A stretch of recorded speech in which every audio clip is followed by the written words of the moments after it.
step into the day with the dawn ringing in my ears. Oh, well, I tune into my TV show. No better way, I gotta get myself into gear. Let's go. Oh, and I feel good today with my wake up in the morning espresso. I feel good today. It's my feel good breakfast show. Welcome to your brand new day. I've missed you guys so much. I missed you, my friend. I missed you a lot.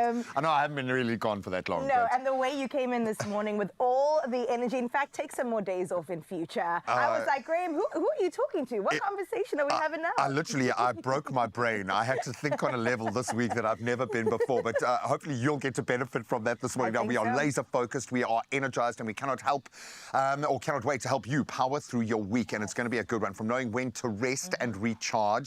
I wish I'd done a bit more resting and recharging, but it does help a lot in winter, to entertainment that keeps the energy high, because we need it. Feed the soul. It is Thursday. We're 5 to the weekend, so let's give it to you in the form of Lesotho-born superstar Ntate Stunner in the house. So with a performance ahead of SABC's Zikayela Mo Festival, and that goes down in Sun City. And then we've got one of my favorite people, media personality Dylan Majavi, and he's dishing out the latest when it comes to celebrity news. It's going to be a session of spilling the tea, and maybe Gray's invited. I was going to say, is it spicy? A little bit spicy. Is he Jajarach? He's Jajarach. He's allowed to be.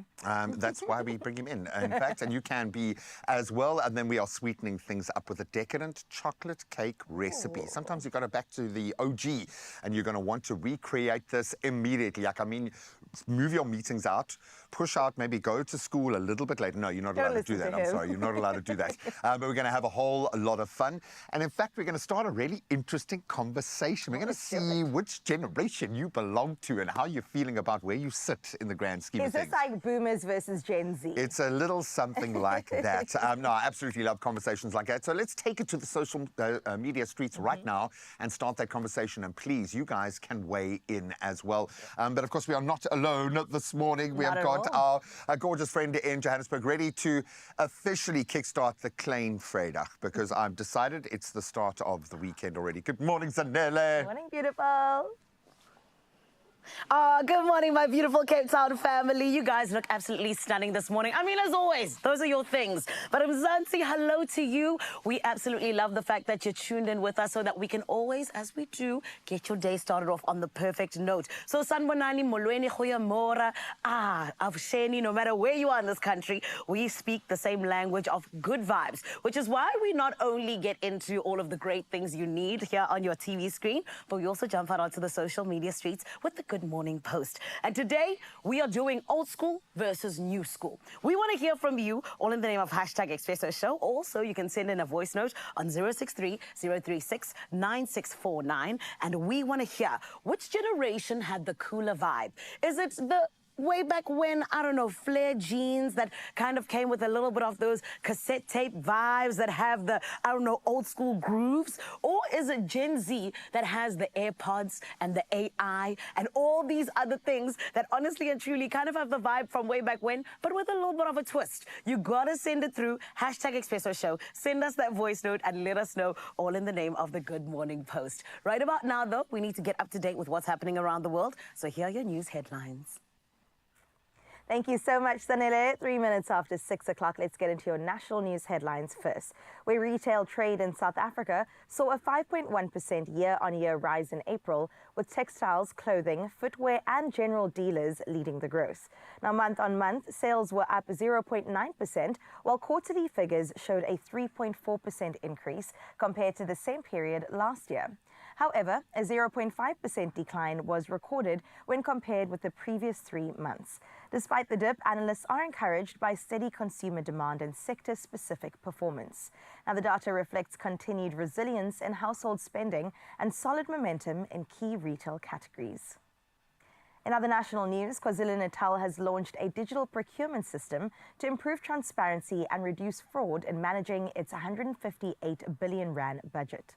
Finance MEC Francois Rogers says the platform will replace manual processes with electronic submissions, audit trails and price benchmarking. Now, it aims to ensure fair competition, enable compliance, and minimize irregular expenditure. Approved by National Treasury, the system will roll out in phases from 2026 to 2027. Now, initial costs of 3 to 5 million rand are covered by savings from cost cutting, with long-term benefits expected in accountability and efficiency. In your international news-making headlines, Nigeria has received 119 Benin bronzes looted in 1897 from the Netherlands, marking the largest single repatriation to date. The artifacts, taken during a British raid on the Kingdom of Benin, were long held in European institutions. Now, Nigerian officials hailed the return as a vital step in restoring dignity and cultural heritage. The pieces, sourced from both the Dutch state and the city of Rotterdam, will be officially handed over on Saturday in a ceremony celebrating justice and cultural reconciliation. Meanwhile, at least 140 Palestinians were killed across Gaza in the past 24 hours as Israeli airstrikes and gunfire continued. Victims included civilians in refugee camps, homes, and aid queues. Nearly 400 people seeking food aid have died since deliveries resumed, but some fear Gaza's suffering is being overshadowed by the Israel-Iran conflict. Aid is now distributed through a U.S. and Israeli-backed system using private firms, which the UN has criticized as inadequate. And closing off your first bit of news by bringing it back home, where South African talent dazzled at the 64th Monte Carlo Television Festival as Don't Give Up, a poignant film about homelessness, won a special Golden Nymph Award. Directed by Daryl James Root and produced by Anand Singh for Video Vision Entertainment, the silent-style film captivated judges with its unique storytelling and stirring score by Philip Glass and Peter Gabriel. Now, the award was accepted in Monaco by Singh and lead actress Leleti Kumalo at the glitzy Grimaldi Forum ceremony, attended by SA-born Princess Charlene. Honored alongside international stars, the South African team celebrated their film's global impact and the recognition of voices often unheard. The win further cements South Africa's growing footprint in the international entertainment scene. A great way to close up your 6 o'clock news. Let's get into those first sporting highlights with Graham.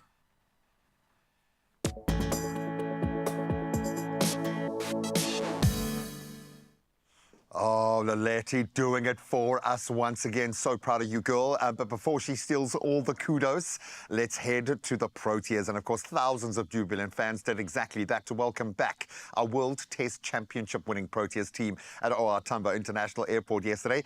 Captain Themba Bavuma and Coach Shukri Conrad led the celebrations, proudly holding the beautiful mace. And of course, Aiden Markram's match-winning century, and then Kagiso Rabada back to his best 9-wicket haul there. They were pivotal in South Africa's 5-wicket triumph over Australia, ending that 27-year ICC trophy drought. Say it all, chokers no more. We have let go of our demons. Now let's turn to football, and of course we shift from the transfer window to getting excited about play once again. And Liverpool begin their Premier League title defence at Anfield up against Bournemouth, and that's on Friday the 15th of August. Then Arsenal, they'll visit Manchester United to reignite that age-old rivalry in a marquee clash. While newcomers Sunderland, they faced West Ham, then Tottenham, and a new boss, Thomas Frank. We'll get a test for him as he hosts Burnley. Then Pep Guardiola's Man City, they open at Wolves. Everton debut at Hill Dickinson Stadium in round 2. Great way to get started. Now, speaking of great things on the horizon, well, potentially, let's turn to Formula 1 and the Kyalami Grand Prix circuit, now receiving FIA approval for its Grade 1 upgrade plans. A key step, obviously, towards hosting Formula 1 once again. So owner Toby Fenter has confirmed the final design approval, with works to be led by Apex Circuit Design. And the 4.522-kilometre track last hosted an F1 Grand Prix in 1993, currently holding Grade 2 status. It is beautiful, and it deserves to be back on Grade 1. Now let's get back onto the courts, and it's all about grass at the moment. Alexander Zverev, he eased past Marcus Giron 6-2, 6-1 to reach the last 16 of the Halle Open. All big preparation moving towards the next big Grand Slam. Of course, he it didn't need much momentum to get him across the line. Looking at how his, I think, chief stumbling block in this match is going to be, but before we get on to the next player, the match actually had to be halted as an advertising board fell down and struck a spectator, and Zverev ended up assisting just to prove how much of a hero he is. But that was maybe enough to get him across the line in the end. Now, he made it look easy and looked like a hero. And next, he'll face the defending champion as that next big stumbling block, Alexander Bublik, later today. That's Yannick Sinner, our world #1. And I think, looking at his current form, I think he will breeze through. And that's where we leave our sport for now. Of course, a brand new day this close to the weekend. I think it becomes a bit more important now. Let's get the latest on the weather front.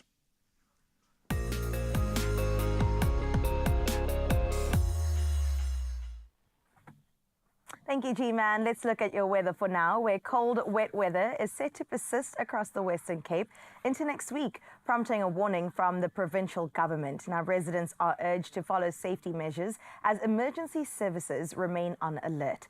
Clogged stormwater drains caused by pollution are worsening flood risks, and the recent drowning of a young woman while trying to cross a low-level water bridge has highlighted the dangers. Warnings are in place for damaging waves between Saldanha Bay and Plettenberg Bay. Authorities do advise preparing a household emergency plan as well as a grab-and-go kit in case of flooding. Well, let's get into that sunrise view of this hour, and to bring in the serene on this Thursday morning is Mark straight out of George. Thank you for this gorgeous view. I mean, the glow of the sun just coming through there, wishing us all a wonderful marker, saying that the weekend is knocking, and yes, we are ready to welcome it in. Mark, thank you so much for sharing what George looks like at this time of the morning. And if you too would like to show your side of the world, 063-0369649 is how you get in touch with us. Clean that camera, snap away, and send it through as we check in at 7 and 8 o'clock. But now let's get into your temperatures for the rest of this Thursday.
Uppies, we got you. Sutherland, sorry, man, -1. It's got to be there somewhere in the country. Somewhere, thankfully not here. Don't worry, we will warm you up with enthusiasm. Now, we are burning. There is a fire burning in young South Africans right now. Absolutely, and we want to shine a spotlight on them, particularly the entrepreneurs that are shaping the future of tomorrow. It really is all about ownership in this day and age, and we can't wait to see exactly what they've been up to. Oh, man, I was in a building with the Youth Energy Summit happening around me yesterday to see so many young, purpose-driven South Africans just owning it.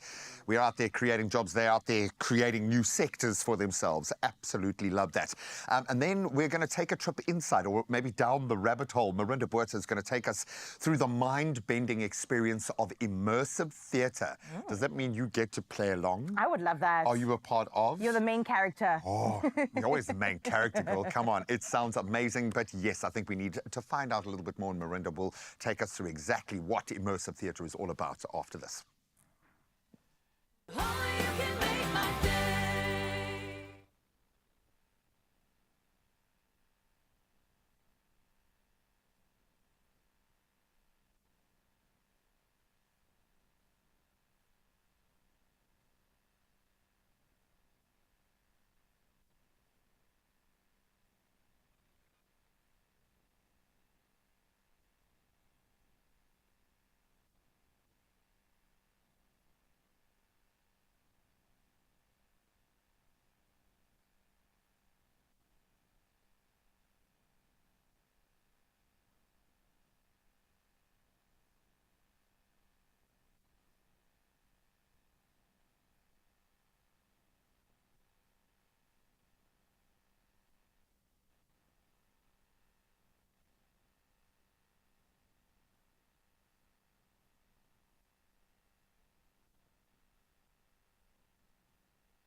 It's my feel-good breakfast show.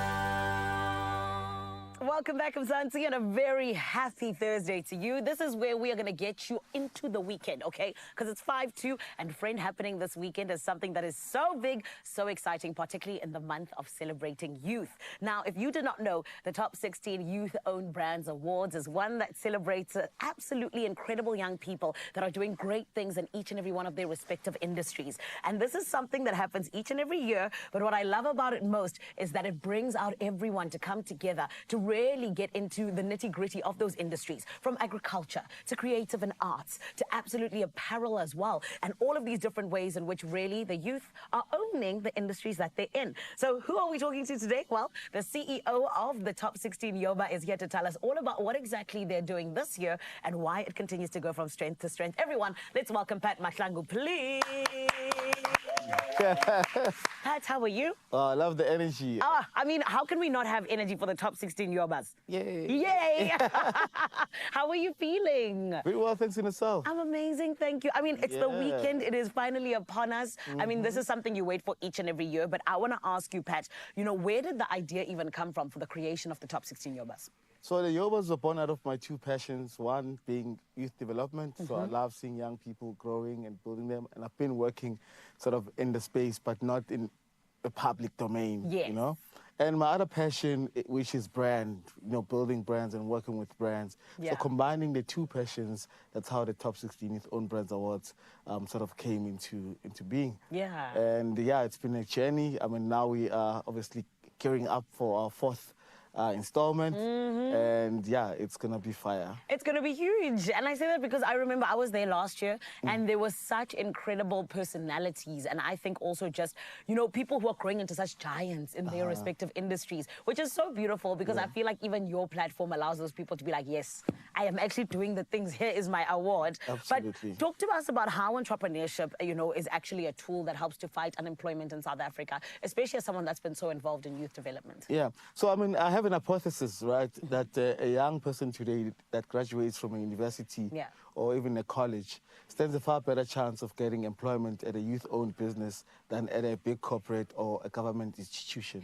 So on that premise, if we have more and more young people starting businesses and businesses that are sort of viable and growing, then we're going to have, you know, a better chance of curbing the high unemployment rate. Hectic. And I also know, you know, you're someone, even when it comes to the different people who have won, when it comes to the Top 16 Yobas, you've actually gone on to work with some of them, and a lot of them, you know, stay in that, I want to say,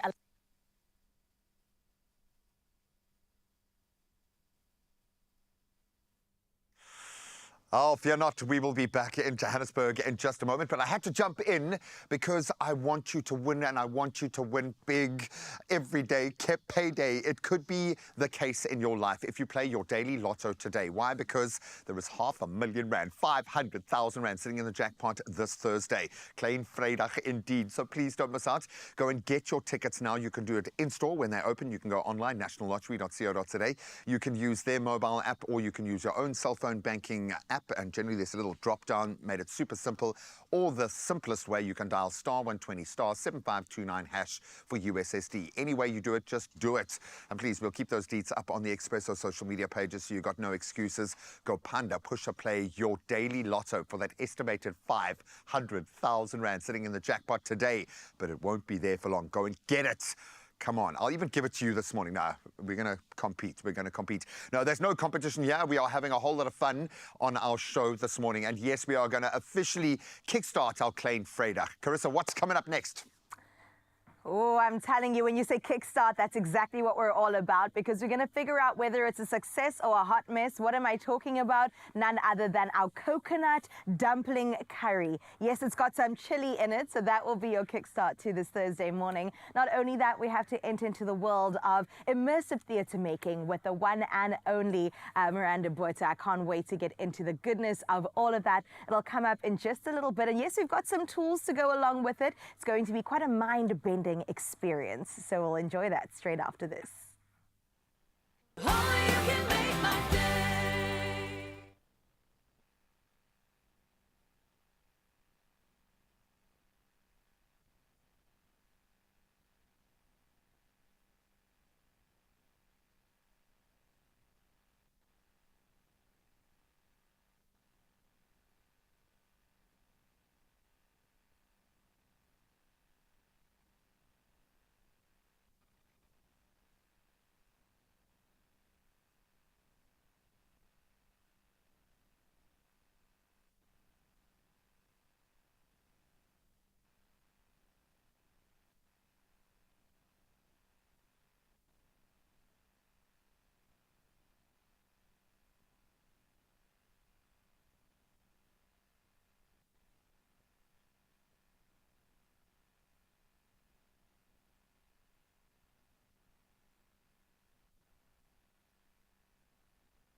It's my feel-good breakfast show. Welcome back, you beauties. Now, I did mention when I started the show this morning that maybe I'd stretched my brain trying to think at a level I just wasn't ready for yesterday. But it feels like maybe we all could stretch our brains just a little bit. So what do fungi, brainwaves, and theatre have in common? Well, the answer might surprise us. Marinda Botha is part of a global team of artists whose show, Symbiosis Dysbiosis, is currently in competition at the prestigious Rain Dance Immersive Festival. How many boxes have we ticked right now? It's been nominated for Best Immersive Theatre Experience. That is incredible. So combining living fungi, EEG technology that reads audience brainwaves, and of course live actors, real actors, not AI, performing inside a virtual world, this production is rewriting literally what theatre can be in the digital age, and the timing is perfect, I think. Now, Marinda joins us in studio to take us inside this surreal high-tech art form, but can we give her a round of applause? The kudos are coming already. Congratulations. Thank you. I saw you nodding your head as I tried to make my way through all of the technical jargon there. Did I do okay? You did great. Yeah, it's a lot, and it's very new, so well done. Very new. It feels frontier. So explain yourself, if you will. Give us a bit of background to this incredible project. Okay, so symbiosis, dysbiosis, you said it right, is similar to traditional theatre, right? In traditional theatre, the cast and the crew would decide where they're going to meet up, they're going to rehearse, and when they're happy with the show, they'll invite an audience and they'll perform it live. So we're doing the same thing, but our cast and crew is scattered across the globe. So we're using virtual reality. So all of us don a VR headset, similar to the one that you see there. That we know, yeah. Tethered to a strong computer. We all, in our spaces, whether it's your office or home or whatever, don our headsets and we go into a virtual platform. And in that virtual platform, we've created a world, right? And this world is what the audience will experience, right? So symbiosis, dysbiosis is about connection with nature, basically, right? So the audience start off in this Canadian forest, and they're greeted by a giant silk moth, portrayed by me. I send them off, or the character sends them off on their way on a journey deeper into this forest, where they meet other characters, little creatures that are also performed by live actors. They have to do tasks and solve riddles, all in order to go deeper into this forest to find a mystical entity called the mycelial entity. Now, as you said, we're using virtual reality, we're using Muse EEG devices, live musicians, and mycelium, fungi, and live actors. So it's a lot. And yeah, we're at the Rain Dance Festival, and we're also going to Sydney for South by Southwest and to Vancouver for SIGGRAPH. Did it start with a little spore? Where does an idea that spans now, let's be honest, across dimensions, because where this is going, where gaming is going, where computing is going, where AI is going, you're going to be able to play in these sorts of spaces in a way that I think few of us truly understand. But what was the first step? What made you take this bold project on? Okay, so this is actually the baby of Tosca Terran, who is a Mexican-American artist living in Canada. She's the brain behind this, she's the director. She has got decades worth of experience working with mycelia. So just mycelia is the root of fungi. It's tiny, tiny, tiny little roots that covers the earth. It connects right? everything. And it connects everything, right? It's under our feet now, it's at the bottom of the ocean, right? So Tosca is the expert who started this research project. So she's working with engineers and scientists and then artists from across the globe. So I came in a little bit later. I worked with her on a different VR project, and we just headed off. The chemistry was there. Yeah. How do the brain waves and the reading thereof factor in? Okay, so Tosca has, in Canada, they have a terrarium of living mycelia that they connect electrodes to, and that connects into a computer, where they've developed a way that they give off these very subtle electro-bio data there's a points. field. Yeah, for right? sure. Yeah. So they have found a way to transfer that information, that data, into VR, so that when the viewers come into this beautiful forest, and it's a beautiful, serene forest, they can see pulsating and hear a soundscape that is influenced by the living mycelia, right? So when the audience comes in there, they are constantly aware of this living thing that's with them, even though the forest is a digital representation. It's a different dimension, and I would imagine the frequencies play a massive role. I'm thinking, how do you, as an actor, as an artist, as a purist, enter into that space and do what you do? What was it like? How did you have to recalibrate? You know, once you are in that space, it is very similar to traditional theatre, because once you are in the VR space, it immerses you completely. So you have eye contact. I can hand things to you, take things from you, take direction. We can move wherever we want. And we're going to go tactile, I'm sure, soon enough, and other sensory elements. Oh, absolutely, absolutely. Yeah, but this show as well can go installation and it has that it's a real, in the real world installation piece as well as in VR, where there's tactile and olfactory elements to it as well. So there's a lot happening. Also, in addition to that, the participants wear Muse EEG devices that reads their brainwaves. And then that is filtered into the show as well. And then the amazing thing is that fungi, that data can be read as a brainwave as well. So when the participants come into the world, we hope that they become tranquil and that their brainwave activity calms down a little bit. So that they align with the fungi. Right, it can happen, and when that happens, when they are literally on the same brainwave as the fungi, their avatars in the world change into something more related to nature, if I can call it that. So just for the viewers, an avatar is a digital representation of that human with a headset on. And that representation can look like anything, but for us, we make it look like humans, and the more they align with the fungi, the more they go down that rabbit hole. Yeah. There are so many wonderful jumping off points here, and I think it's one of those things you're going to have to experience to truly appreciate and understand. How can we as South Africans, as an audience, plug into this, literally? Yeah, literally. So the most immersive way is through VR headsets, right? Barring that, we do stream the shows sometimes, not all the times, but we do stream some of them, and then you can literally watch it. We stream it to Twitch. So that's sort of like YouTube, so you can literally watch. You're going to have streamers streaming the stream of this pretty soon. I have a feeling that it's going to go there very quickly. This is so bold and wonderful, and to have, all due respect, an actor coming from a traditional set, and I joke about a purist, but I know that within South Africa we hold true to that.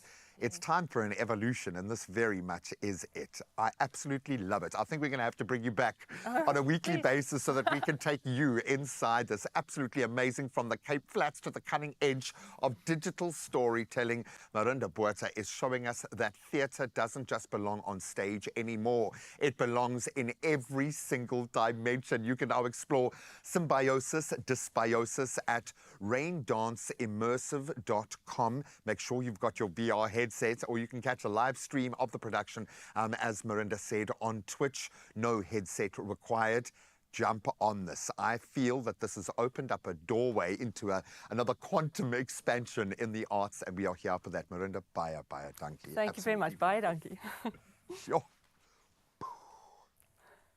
Even as a millennial, my brain can't even comprehend what just happened, but I'm so excited for where the future is headed. And listen, Mzansi, we've asked you to weigh in on this conversation. It essentially is a battle of generations. Now, who did it better? Who is doing it better? Are we going more for the older generation when it comes to cassettes and flared jeans and that 90s cool? Or are we leaning more into AirPods and AI like Marinda was just talking about right now? And we put it to you, so let's see what you had to say. Who's going to get the points this time around? Well, Yvonne Peterson has said definitely the age of cassette tapes and wide jeans for sure. The vibe was cool and respect counted a lot.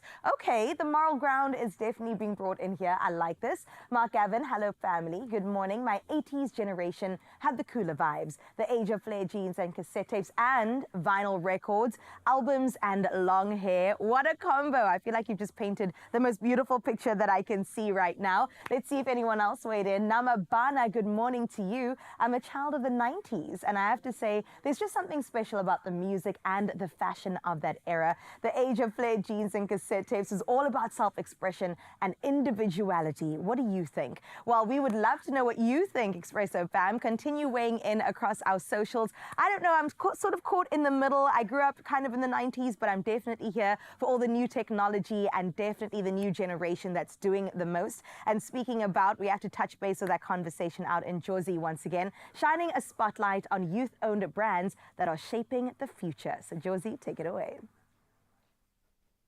Right about now, my friend, I'm so glad that we get to jump on into this conversation again. Apologies for that technical difficulty. And thank you so much, Carissa. I do feel like we were getting into something so beautiful. It is the Top 16 Youth-Owned Brand Awards, and we get to celebrate Youth Month in the best way possible, which is celebrating the youth. Now, Pat, I mean, we've been talking to you about how the Yobas have just been doing the absolute most. Yeah. But I know as well, we were talking about how entrepreneurship is rather shaping the future of South Africa. Can you talk to us a bit about that?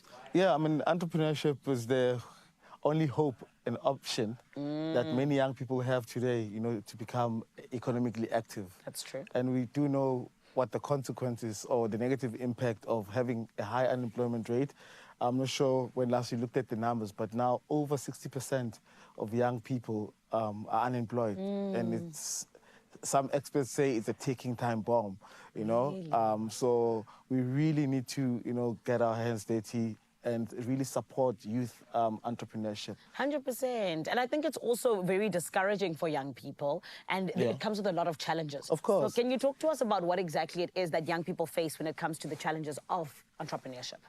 So in the main, their age also works against them. Somehow, particularly in an African context, the younger you are, the lesser you are taken seriously. Right. You know, if you compare us, you know, to other markets globally where entrepreneurship is thriving, young people are like, you know, horses that big investment houses are backing and supporting, whether they fail or not, but they still continue to get support. Whereas here, you fail once, they write you off. Sure. You know, and it's really, you know, for lack of a better phrase, a tragedy, you know, that's in the making. So we need to get our hands dirty. We need to support youth entrepreneurship, and support comes in many forms, financially and non-financially.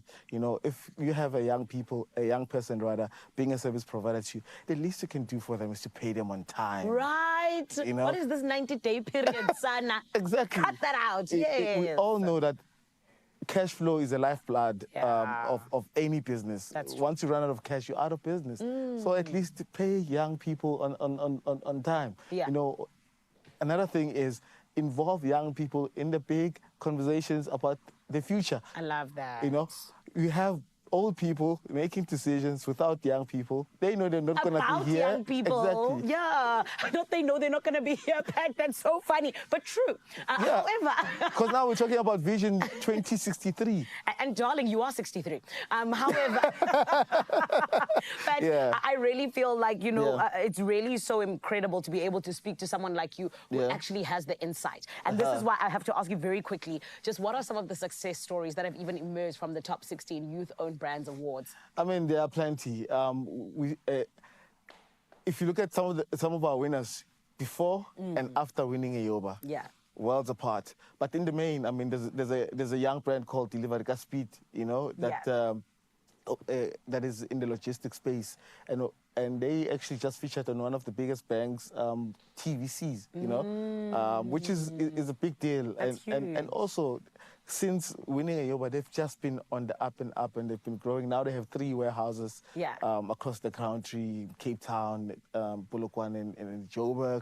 You know, there's another 2 sneaker cleaners. You know, there's a young barber. You know, there's Leisure's barber, but also there's young barber. I love that's also on the come up, and they really, you know, doing amazing things. And what, for me, you know, the biggest win is always, you know, when the winners come back and tell stories of how they use the Yobas to get investments into their businesses, and to also get, you know, some shelf space in the big retailers. And be taken seriously. 100%. I love that. Pat, we appreciate you. Thank you for the work that you do. I mean, I've even seen the likes of Karam Teta going from a blue carpet to taking over the airwaves. You know what I'm saying? So well done to you and your team, and congratulations. And here's to the 4th annual Top 16. Yeah, I hope to see you guys on Saturday. 100%. It's the big day. We are 100% there, and we're getting tickets on Web Tickets from Mzansi. If you did not know, it is all happening. We cannot wait. We're going to be celebrating with the Top 16 Youth-Owned Brands Awards. And of course, Pat Mahlang with the CEO. He's spoken. He said it. The youth are the future, and it's just for everyone else to believe it and take the youth seriously. Right about now, though, seriously, you need to stick around because the beautiful Carissa has what's coming up for us. My gorgeous, what's still going to be happening here on our Feel Good Breakfast show? So much goodness still to come, Zanele. Thank you so much for that beautiful conversation. But let's get into some deliciousness because my mouth is already watering just considering what's going on here. It is a Thai recipe and it's got some coconut milk, it's got some Thai curry paste and some dumplings. Do you know what I'm imagining doing right now? Tell me. Just elbowing you offset so I can eat all of the food. I'm like, how can I get close to the food? Or are we going to make this our very selves? We are, with all of these ingredients, and hopefully it'll turn out just as good with the googie eggs. I can't wait to get into that. And brews and breakthroughs, thanks to our friends out at Jacobs. We're going to be touching base with a wonderful library initiative out in Soweto. So can't wait to get into that. Prepare yourselves. Googly eggs. Googie eggs. Googie eggs.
It's my Feel Good Breakfast Show.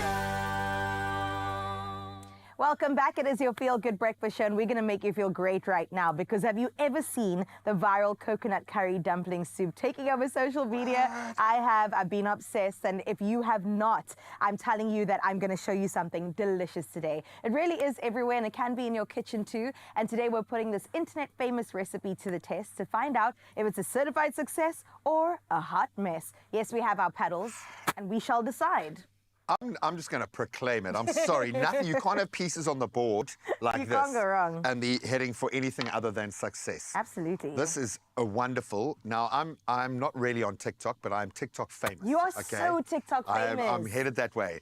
Thanks to my lizard, I think. And your dog. I am going to get a lizard, but that looks absolutely amazing. And I keep thinking of things that you could add to this little chili. Spring onions. Oh, my word. So okay, so these are chicken dumplings. That's the protein at the heart of what we're doing, yeah? Absolutely. And you could get any, so you could get pork and chive. Yeah. You can get creative with it. You can have tofu inside, as long as it has got some sort of protein. Pork and chive. I feel like you've been thinking about this for a bit. Is this your weekend plan right here? Definitely. And all kinds of dumplings at that as well. So we've got some red Thai curry paste that we'll add in. Is that what? I thought it was just tomato paste that had just leveled up. Can I smell it again? Can you please smell it? Thought you were going to smash me in the face. I thought you were were gonna close, eat eh? some. You were close. That is lovely. And I don't think there's a rule on how much you should be having, right? No, and I think what you're doing by kind of frying off your paste first, your spices, 100%. Look at how that oil absorbs the color and the flavor immediately. Isn't and that's that going to stunning? permeate. It's the Pantone color of the year. I so like here for it. Thai red curry. Oh, you've just made a thing now. We're in your simulation Trademark. today. We really are. I'm still reeling from the whole VR world my connected to goodness. mushrooms. It's just mind-blowing. So I'm glad we're coming back down to earth with the recipe. Well, you could have mushrooms in the dumplings Oh, too. come on, get Why out of not? town. What kind? Lion's Delicious mane. kind. I don't know that many button mushrooms. Yeah. How many are there? Okay, so Coffee, maybe. oh, that looks amazing. Coconut. Is that cream or milk? This actually looks like cream. It's pretty thick. So we're wanting to make a soup as the base, right? Okay. And And- incidentally, excuse me, interjecting there, but it's we're all watching Tiff and half of our studio team literally walk around eating the soup. So it is a soup. It's not a sauce. It's a full-on, delicious, wonderful Thai red curry soup. It is. I was going to say you could put a straw in it and probably drink it, but Go for it. don't try that at home. Oh, you are going to do that today. You're going to be sipping on your curry all day. I love coconut cream. I love the Same. flavor of it. I love what it brings to meals. Agreed. And for I the love the lactose coconut intolerant kinds, stand up right now. Yeah. Put your hand up. We're all standing. We're all standing. Isn't it This the is really human good. condition? I would say so. Oh, a little bit. Should we be having milk? I don't know. Okay, so we'll add some chili. How much chili? I would say all of it, but go. You allow yourself. But remember, it's like A little bit. these are smoked chili flakes, so they're probably not going to be as That's intense. Wow, hey, you're just going to wake up and be defeated by the first bowl of chili that you see. No, I'm sorry, I'm being cheeky. You are being cheeky. It's because I'm not doing anything, and I'm desperate to taste this now. Can you just Okay, finish do our something. meal? Put No, the okay. dumplings inside. Oh, the one thing that we could mess up. But you have to use chopsticks. Oh, okay, so what? Did you give me an upside down chocolate? Is that a good luck thing in? It is. It tastes better when you do Thai it. culture. I actually just wanted to taste you, and you're so good at that, Gray. I like food, eh? I'll reward you with some more chili flakes. There Thank go. you. I like your style. So that will cook away for about 5 to 7 minutes. You just have to let it steam and put the lid on go. top. And absolutely delicious. All right, All right. so put the lid on. I'll turn this down a bit.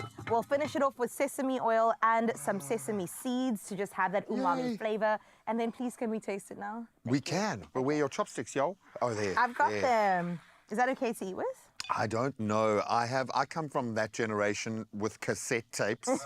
Okay, that I could see Zanella this morning when she was giving the conversation. She didn't even know what a cassette tape was. Okay, but I remember, and I also remember salmonella. You kids don't really remember that. But yeah, no, my mother filled the fear of the Lord in me when In it comes you. to chicken. Oh, that looks amazing, hey? Right. Go full TV bite, eh? I'm gonna.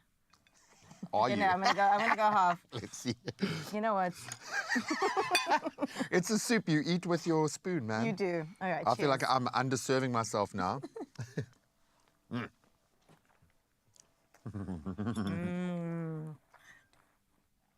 Wow. 3, 2.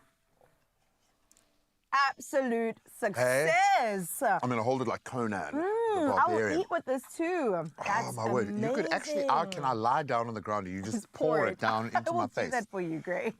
Wow. Like an ice cream machine, just pouring that soup So I'm going in, I flavor. know Taste it. I've taken ownership of, Add but some that more lime soup, in it too. And the gooey eggs are an absolute must. 7 minutes for the perfect egg.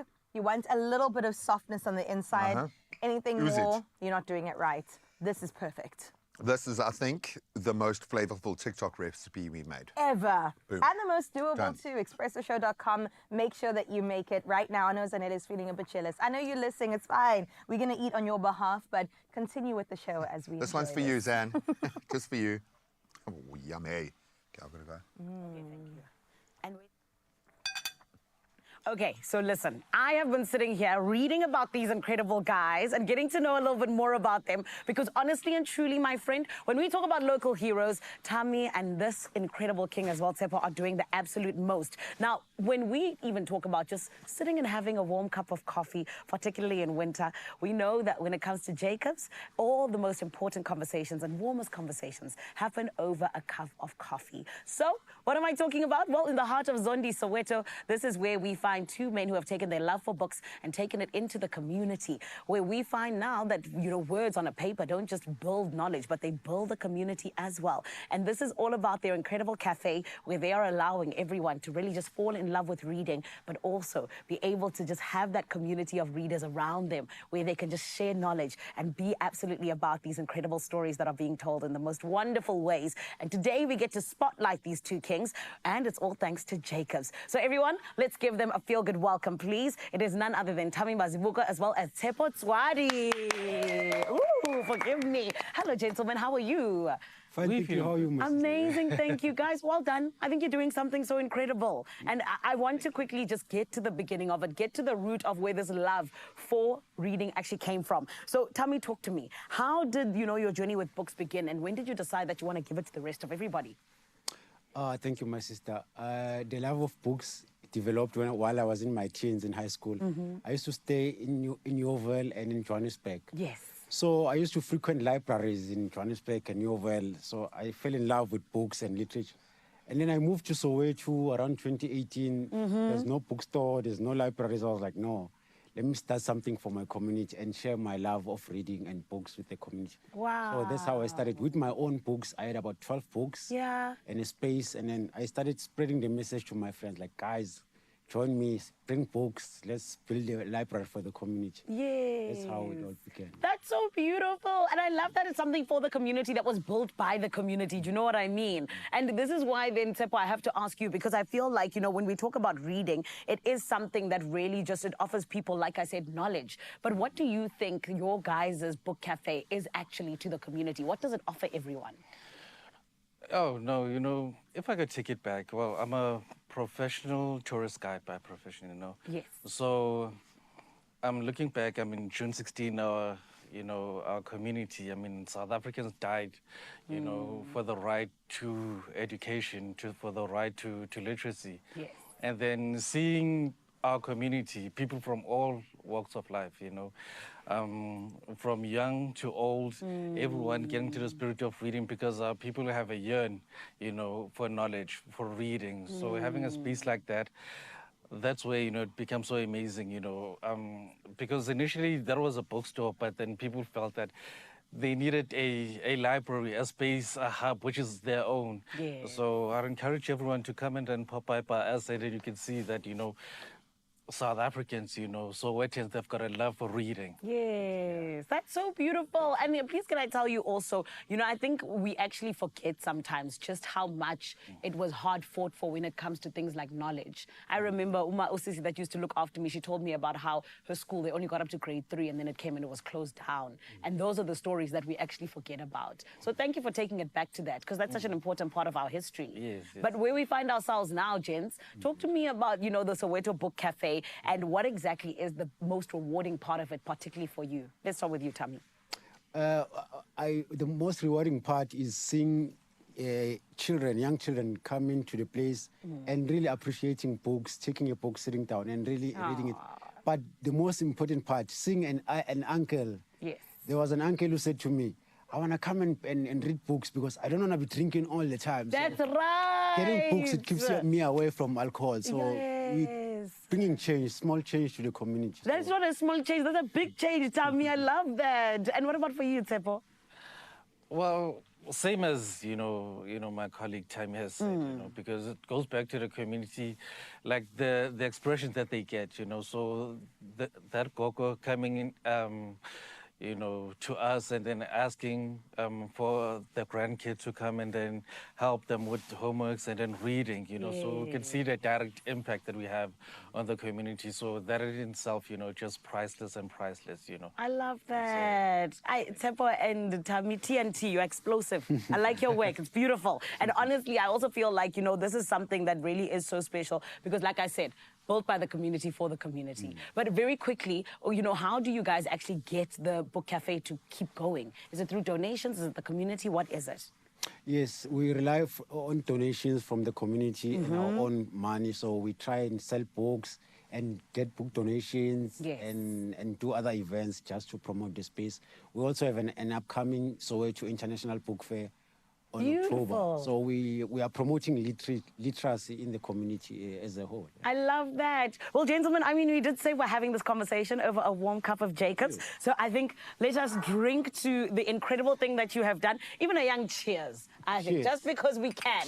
This is cheers to you and the amazing thing that you've built, and really well done. I think the Soweto Book Cafe is going to do even more than you can imagine, even longer than you. I think it's going to outlive you guys. Hopefully. So thank you. Yes. Thank That's you so beautiful. Thank you, guys. Thank you, my sister. Oh, Zanzi, do you see what this is all about? Jacob's bringing us together, all in the name of knowledge, all in the name of reading, but also really just allowing us to be the South Africans that we deserve to be, and just enjoying, yes, a warm cup of coffee, but also getting to enjoy those incredible privileges that we get. And I'm going to sip on mine.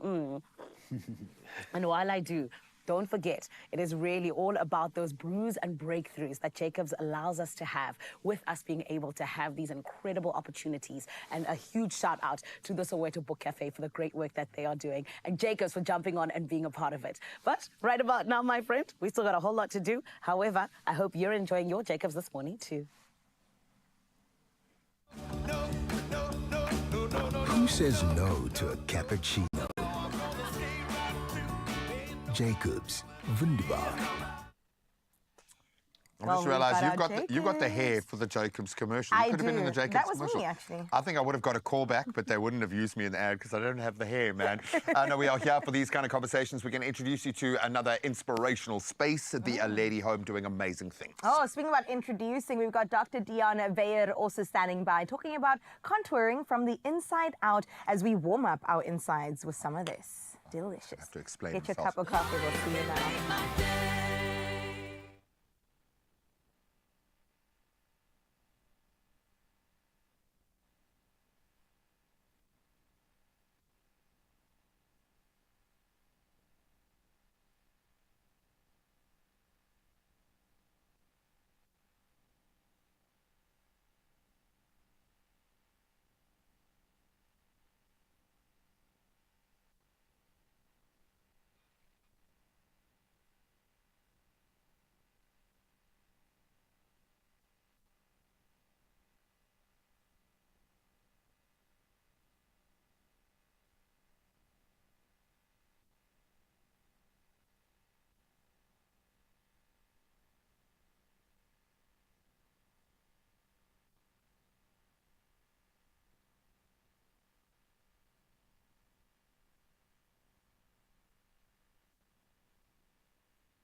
It's my feel-good breakfast show. Welcome back, you beauties. Sorry, I've been stealing your words all morning. That's man. okay, you're I'm so allowed. Sorry. I'm sorry, It's man. because you're old, isn't it? It is. I'm having Joe Biden kidding. moments all the time. No, I'm just so excited because I've missed everybody. And we love having you in our company, especially this close to the weekend. And it has been a mind-blowing show so far. So please stick around. However, this maybe does spark a bit of intergenerational beef. Okay, now we want to have a little bit of fun, and we put it to you guys this morning on the social streets to find out which side of the camp you belong to. Now, you might not actually even remember cassette tapes and flare jeans. However, I'd like to state quite categorically that flare jeans have come back. They have come back. Okay, but are you a Gen Z with AirPods and AI? What side of the fence do you fall? Let's find out. What about millennials? We've been left out of this conversation. Anyway, let's hear what you had to say via voice What a note. millennial thing to say. What a millennial thing to say.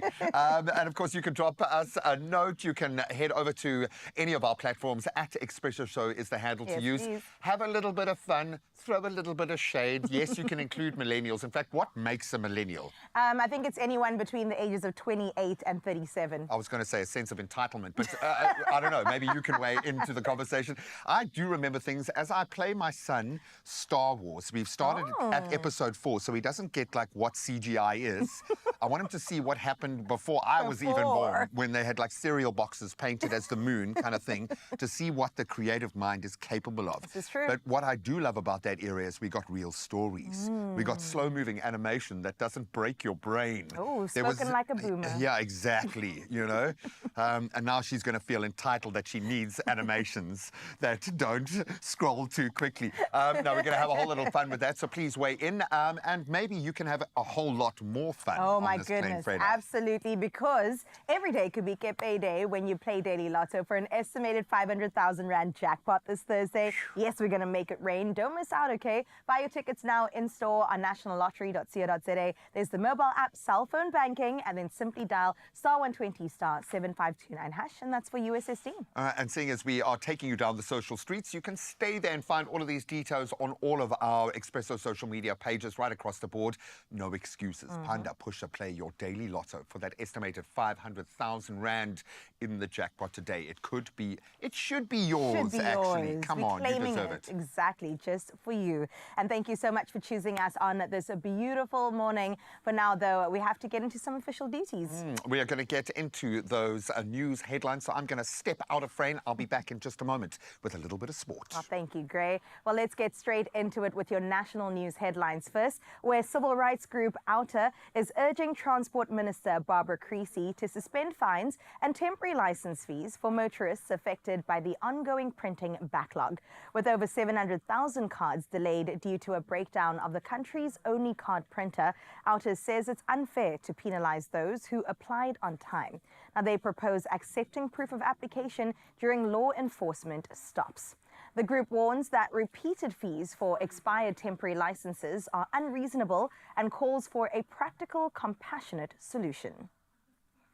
In other national news, retail trade in South Africa saw a 5.1% year-on-year rise in April, with textiles, clothing, footwear and general dealers leading the growth. Now, month-on-month sales were up by 0.9%, while quarterly figures showed a 3.4% increase compared to the same period last year. However, a 0.5% decline was recorded when compared with the previous 3 months. Now, despite the dip, analysts are encouraged by steady consumer demand and sector-specific performance. The data reflects continued resilience, and that is in household spending, and solid momentum in key retail categories. Now, let's move on to your international news-making headlines, where tensions rose yesterday as Donald Trump demanded Iran's unconditional surrender, while Israeli airstrikes struck Tehran's nuclear and military targets. Iran's supreme leader snubbed the threat, warning of serious consequences. Now, Trump hinted at joining Israel's campaign, declaring, quote, "I may do it, I may not do it. Nobody knows what I'm going to do," end quote. Civilians fled Tehran amid fears of war as U.S. officials reportedly debated military involvement. Trump's shifting stance between diplomacy and aggression has drawn global attention, with uncertainty over how far the United States might go next. Meanwhile, Nigeria has received 119 Benin bronzes looted in 1897 from the Netherlands, marking the largest single repatriation to date. Now, the artifacts, taken during a British raid on the Kingdom of Benin, were long held in European institutions. Nigerian officials hailed the return as a vital step in restoring dignity as well as cultural heritage. The pieces, sourced from both the Dutch state and the city of Rotterdam, will be officially handed over on Saturday in a ceremony celebrating justice and cultural reconciliation. And ending off your 7 o'clock news here, where at Guatemala City's Aurora Zoo, a heartwarming moment unfolded when Trombita, the zoo's 61-year-old elephant, came to a rescue of a struggling gazelle. Now, the young gazelle had slipped into the enclosure's watering hole and couldn't scramble back up. Trombita lumbered over, tried pulling it out with her trunk, slipped once, then succeeded by gripping its horns more firmly. Our visitors cheered as the soaked but safe gazelle made it back onto land. Incredibly, this isn't the first time an elephant has acted as a lifeguard here. Trombita also raised the alarm in 2022. With instincts the sharp gazelle herd clearly has a very hefty guardian angel. Beautiful one there, but I definitely think they should keep their eye on Trombita going forward. So we leave your 7 o'clock news. Let's get into the sporting highlights with G-Man.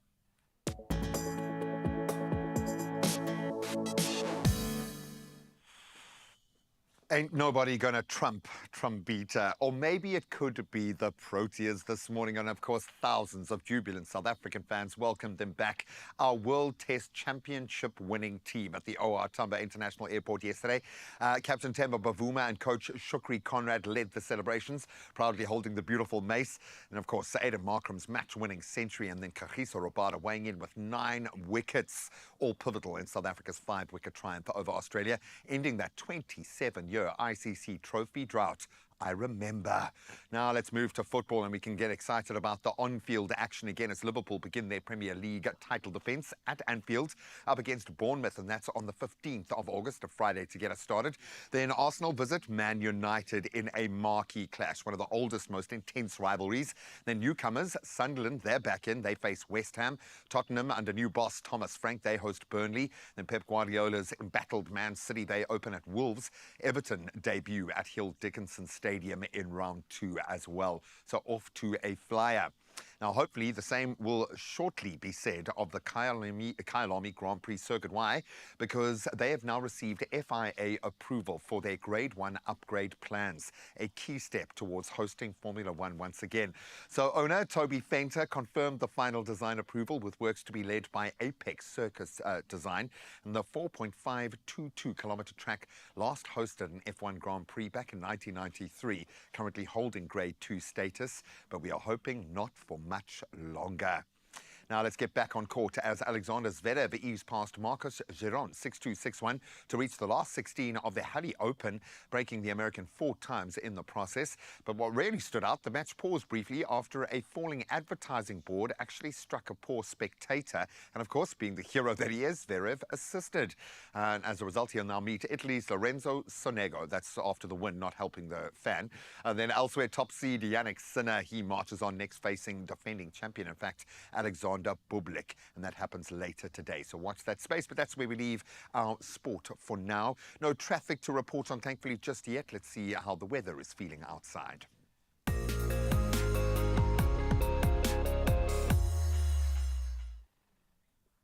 Thank you so much, Gray. Let's check in with your weather once again, where cold, wet weather is set to persist across the Western Cape into next week, prompting a warning from the provincial government.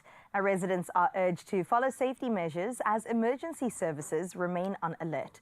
Clogged stormwater drains caused by pollution are worsening flood risks, and the recent drowning of a young woman while trying to cross a low-level water bridge has highlighted the dangers. Warnings are in place for damaging waves between Saldanha Bay and Plettenberg Bay. And authorities do advise preparing a household emergency plan as well as a grab-and-go kit in case of any flooding. Now, before we let go, let's get into that sunrise view of the hour. And getting into the Northern Cape, let's see what Postmasburg is looking like this morning. While Kyle has shared this absolutely gorgeous morning view with us. I think the previous image was serene, but this one is coming through with the fire, letting us know that Postmasburg is not here to play. Absolutely gorgeous, seeing that sun just peeking over the buildings and making sure that you know you're going to have a gorgeous day ahead. Thank you so much, Kyle, for sharing your morning view with us. And you can be just like him on 0630369649 as we get into your temperatures for this Thursday.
I think you know what I'm going to say. No matter the weather, as long as we're together, we're always having a feel-good time right here on Expresso. And this morning, I'm so excited for us to be kicking off something so special with ABSA. Now, we know that they have always been the biggest supporters of bold ideas and South Africans who have stories to tell, which is every single one of us. But also on top of that, they're all about uplifting voices and letting everyone's story be told in the most authentic way, which is why this morning we get to celebrate someone that I am so excited for us to get to know a little bit better, because with ABSA and Expresso, we partnered up that every single week we're going to be highlighting South Africans that are doing incredible things, empowering people around them, and really are truly just super inspiring when it comes to what they're doing. So I'm so keen for us to get to know the beautiful Ellen, who is here to let us know all about her beautiful home, a lady home. And I know as well that when we talk about what exactly she's doing, honey, she's going from strength to strength. So everyone, let's welcome Ellen Marihuadi. Ellen, how are you? I'm good, how are you? I'm amazing, thank you. Ellen, I feel like you're on a high. You're on a high because amazing things are happening with you and ABSA. Am I right? You're absolutely right. I love that. ABSA has just been an amazing brand to work with, to connect with, to grow with as well, and to be able to tell my story through them. So I love that. Any day's a good day with them. Oh, come on. And talk to me a little bit just about what it is that a lady home does, just in case anyone doesn't know, and just where it all began for you.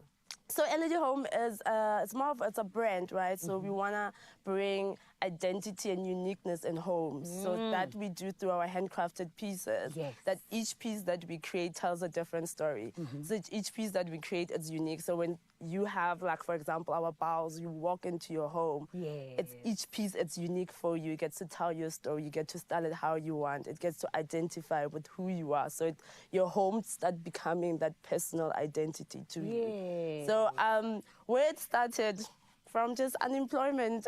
Oh, hectic. I love it when positive things come out of negative You know, things. you're like, listen, it's not working on the side of the coin. So I decided to just flip the coin and see, like, what's out there in the entrepreneur space. I think a lot of us are so scared and we just want that 9 to 5. But like, if you get rid of that fear for a bit and then try to dare yourself, I think just have the audacity to see what happens. Come on. Well, honey, a lot is happening. I mean, even this bowl of yours right here, it really is so unique and it's beautiful.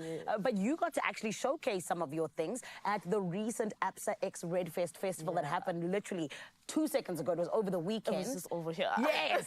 Talk to me about how exactly this was just another platform yet again where you were able to kind of show people your brand, but what it does for a lady home when you're able to do exactly that. I mean, also just having the support of ABSA, I think they also made it possible. You know, everybody talks about, I want access to markets, I want to network. But I think they bring it very practical for us.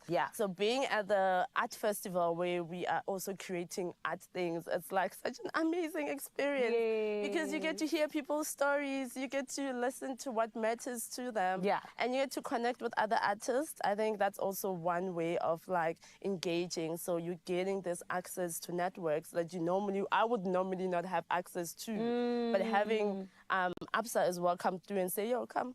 Let us help you meet the people that really can transform you, people that you can have conversation in the art space with. So that was really awesome. I love that. And they say your net worth is your network, honey. They don't lie. So look at you, darling. Exactly. But also I know, you know, as someone who is an entrepreneur, sometimes growth can be a little bit daunting. What inspires you to keep on growing and wanting to be even bigger when it comes to a lady home? I think just having the vision. Like if you set your eyes straight, if you really know what you want, and failure is not an option. Like it's not even like, don't be afraid of failing. Like that's part of learning. Like so, I think just getting rid of the fear of the unknown, because I think that's why a lot of people like, oh, what if it doesn't work? But what if it works? You know? What if I become a millionaire? Do you know what I mean? Like that kind of thing. So I'm choosing to look at it that way. Where like with every stumble I go through, I'm like, okay, that's a lesson I need to learn. There's growth in that. That's beautiful. And just look at it. What if it works? That's beautiful. Yeah, so, yeah. Oh, my word. And I know that ABSA is one brand that has always been so loud and proud about how they believe in connection as well as creativity. Yeah. How does that align, particularly with A Lady Home? It aligns very perfectly, especially when we look at the creativity side. We are creatives, right? So we're testing different products, different materials. We are always out there trying to see what more can we add to be innovative and timeless and creative. But the connection, then it comes in where now everybody's able to tell their story. So our pieces, you get to tell your story. You know, your story matters. The conversation we have matters. The platform they put us in also allows us to have conversations, to listen to people's stories, to like hear how they've evolved and just draw inspiration. So it works really well because that's where also we draw that inspiration from, where we're like, oh my word, I want to create something like you because of the story you have told me. So Love that. it's like a clash. It just works really well. It just works. It's a beautiful marriage. It's a beautiful marriage. And very quickly, babe, we don't have a lot of time. If you could give any advice to an entrepreneur, or an aspiring entrepreneur even, what would you tell them? Just do it. Like you can plan, you can do everything. Just do it. Just start. Just do it. Because in the starting, that's where you understand what is it that you really need to do. The challenges. You know, it's easy to write them down on paper. But just dare and just do it. Actually, do the do.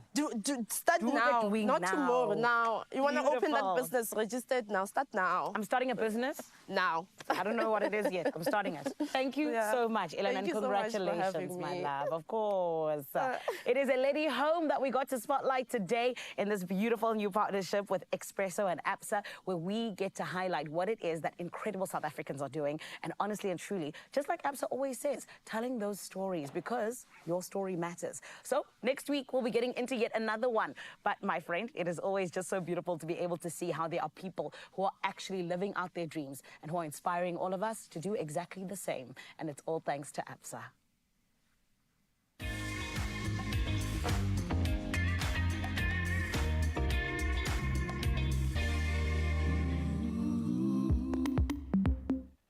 Ready to save the day?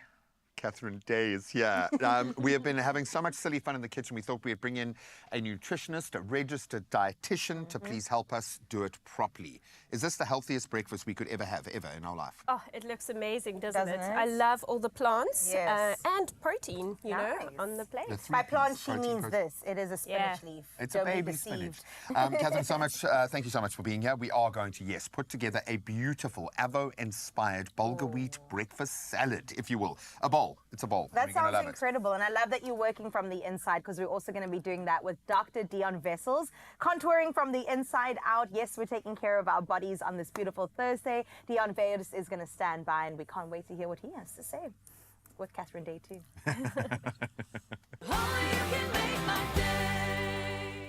Optimize your gut health with Phytoceutics range of pre, pro, and postbiotics. Use code EXPRESSO for 15% off at phytoceutics.com.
It's my feel-good breakfast show.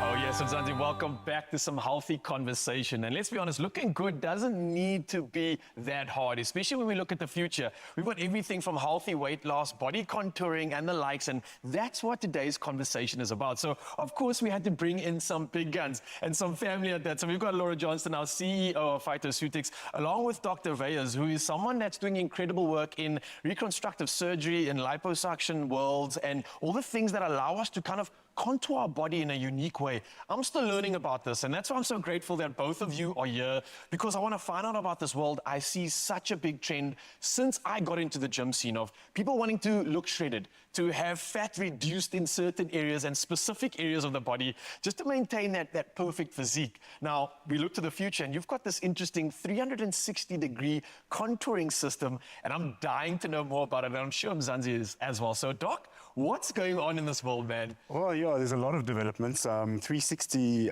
contouring basically refers to improving on the contours of the body surgically then, with, by either liposuction or in cases where there might be excess skin, let's say in the tummy area, all around the trunk. The trunk is everything between your neck and your pelvis.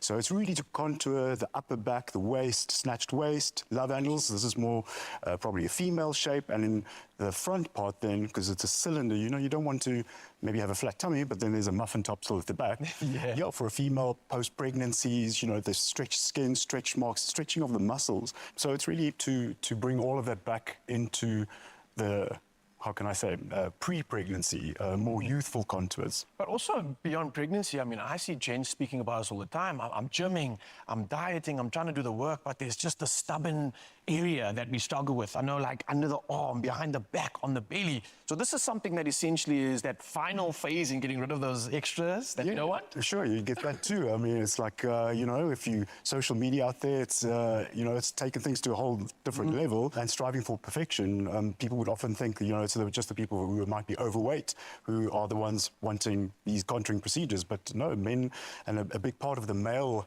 cosmetic surgery market is this high definition where we really go and enhance the six-pack contour. It's not like taking a block of butter and you carving out a six-pack, okay? There has to be some muscles underneath. But it's, to bring it to that extra bit that's stubborn, that they just can't seem to share. Wow, I feel like the world must love you in this day and age. You're answering so many prayers. But Laura, you're doing something in terms of the passion side of things, in terms of healthy weight loss, right? What does this kind of actually look like when we determine healthy weight loss? Yeah, so I guess the overlap between, what we're talking about is really that if you're going for this contouring, you have to be relatively close to your goal weight. So between 10 and 15, even 5 kilograms, if I'm not mistaken. So you still have to do So you still have to do the work. Okay. And this is where healthy diet and lifestyle comes in. And this is, healthy weight loss, which is more or less 2 kilos a month or half a kilo a week. Healthy diet, exercise, you can't outrun a bad diet. So, I say exercise for health, diet for weight loss. You mentioned something specific before you carry on about a rate of weight loss per week. Yes. Is there a sort of unhealthy amount of weight loss? Like, can I lose too much weight? Well, it's all relative, how much have you got to lose as well. So a slim person will lose less weight, less rapidly than maybe a more overweight person. But in general, a dietitian will say a healthy weight loss that's sustainable, and it's not just this, starvation that's going to come back on is half a kilo a week. But, there's also something key to weight loss is your blood sugar management.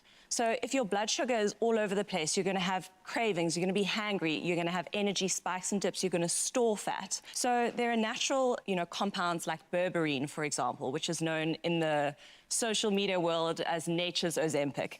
And this can help manage your blood sugar levels, which will help you lose weight and prevent that storage of unwanted fat. Okay, well, this is starting to make sense. And I would imagine that it's something that we would almost need to incorporate post a dramatic surgery or post something like liposuction, right, Doc? Because I believe that there's an interesting world when we talk about liposuction, when we talk about what should people know about it before actually even doing it. What are some of the things we should be looking out for before attempting to go through this process? Yeah, I think it's important to know, what the implications are of the surgery and definitely that you want to maintain your investment. I mean, it might look on some TV shows like, before and after, and it looks like a person's living their best life next as they wheeled out of surgery. But it isn't. There is a recovery phase to it. And then, yeah, you want to maintain that weight. So like Laura said, within 5 kilograms, if you had to lose more than 5 kilograms again after surgery, say, then there might again be some redundancy and some excess skin that can develop. What would be some of the sort of effects post-surgery? Obviously, in pain, I would imagine there's like some mood changes as well. Or is there anything that one can do to kind of combat this or to help with that sort of, that inevitable like pain and mood change? Yeah, and this is something Dion and I spoke about. You know, there's this expectation when you come out of surgery that you're going to look perfect straight away. Glow and but, you know, there's bruising, there's swelling, there's like a bit of trauma then at the pain and, you know, like, oh, this isn't actually what I expected. It's going to take 6 weeks to get that end result. So, you know, this can take its toll on your mood, and there are natural supplements like saffron in a product we have called Felix that can help manage these mood swings. And in fact, it can be very beneficial for depression and for stress and anxiety. So that's something that you could focus on. And then, you know, when you come out of surgery, you will be given a host of anti-inflammatories, painkillers. Yeah. But, you know, these are short-lived and not something that you take long-term. So once you're off these anti-inflammatories, maybe you want to look at natural anti-inflammatories like curcumin, or perhaps these pain meds have made you constipated. So probiotics, prebiotics like Serigut or Betagut can then be beneficial. But, you know, I think it's important just to manage these expectations and exactly what Dion said, you're not going straight from surgery to the beach. What is the future of this space actually looking like? Doc, maybe I can talk to you about this in terms of like where to next, because every time I have this conversation, there's new techniques, there's new options in terms of weight loss and management. Where do you see the future of this world going? Yeah, sometimes, to be honest, it can be a bit daunting and scary because, you know, we're moving from restoration, which means, you know, changes, let's say, after pregnancy or some weight fluctuation that you just bring back to how it was. But there's now a sense and a movement towards enhancement. In other words, you know, starting with something which hasn't been affected so much and taking it to even like for once was the ribs that are now being removed in some countries to even have a more snatched waist. You know, is that what's happening? Hopefully not in South Africa just yet. But yeah, there are more courses being offered globally. You know, as to how to achieve that, and I think that, like I said, is maybe interfering on levels that we maybe shouldn't be interfering with, but yeah, I think skin tightening and the technology to have less invasive, less scars, that's the more exciting part. I think you know, that I'm interested in, to basically achieve what you could with, let's say, a tummy tuck, if that's necessary, but without having that scar. It's not always possible, but the technology is gradually getting there.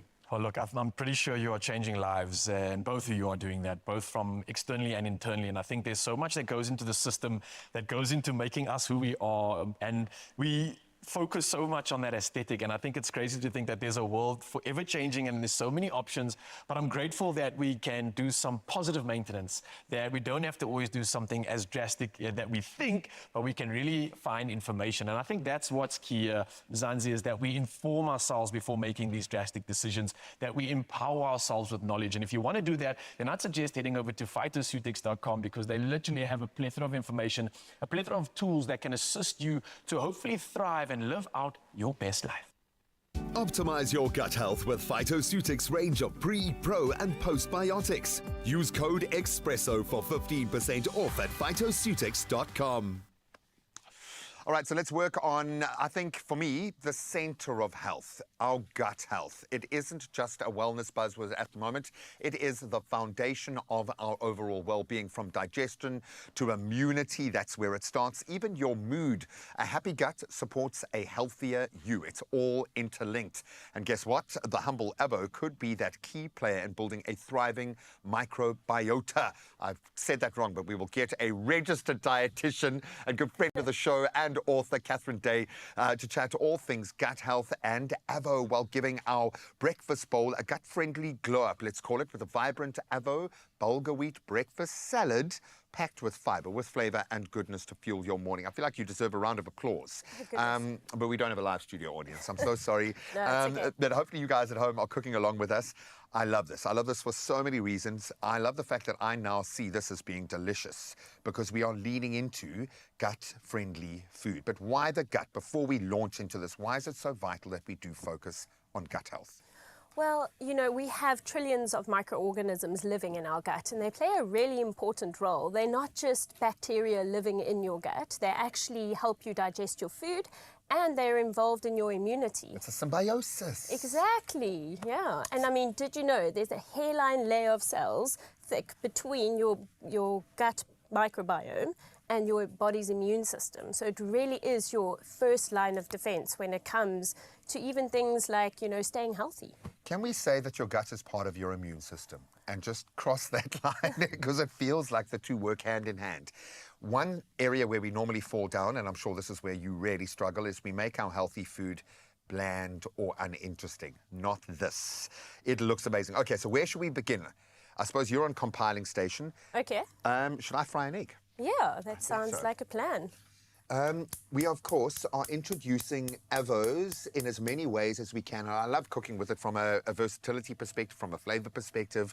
But why for the gut? Explain to me why avos are so good for our gut health. So many people don't realize, but avocados are actually a good source of fiber. And to keep these gut bacteria happy, because they're living inside of us, right? They've got to eat. And what they eat is actually fiber. So they don't eat proteins or fats. They eat only fiber. And so avos, you know, in the nutritional world, we'll often say they're a fat, but we forget that they're actually also a prebiotic, meaning they feed our gut bacteria. Sure, I kind of get a sense, but I don't know, we started cultivating them thousands of years ago, so they kind of walk hand in hand with civilization. But I think as a species, we have been walking hand in hand 100%. With avos because we've almost adjusted to get the most out of them, which is amazing. Okay, so I am about to fry our sesame seeds and our paprika. So we've got butter going in. We're going to plop that in there.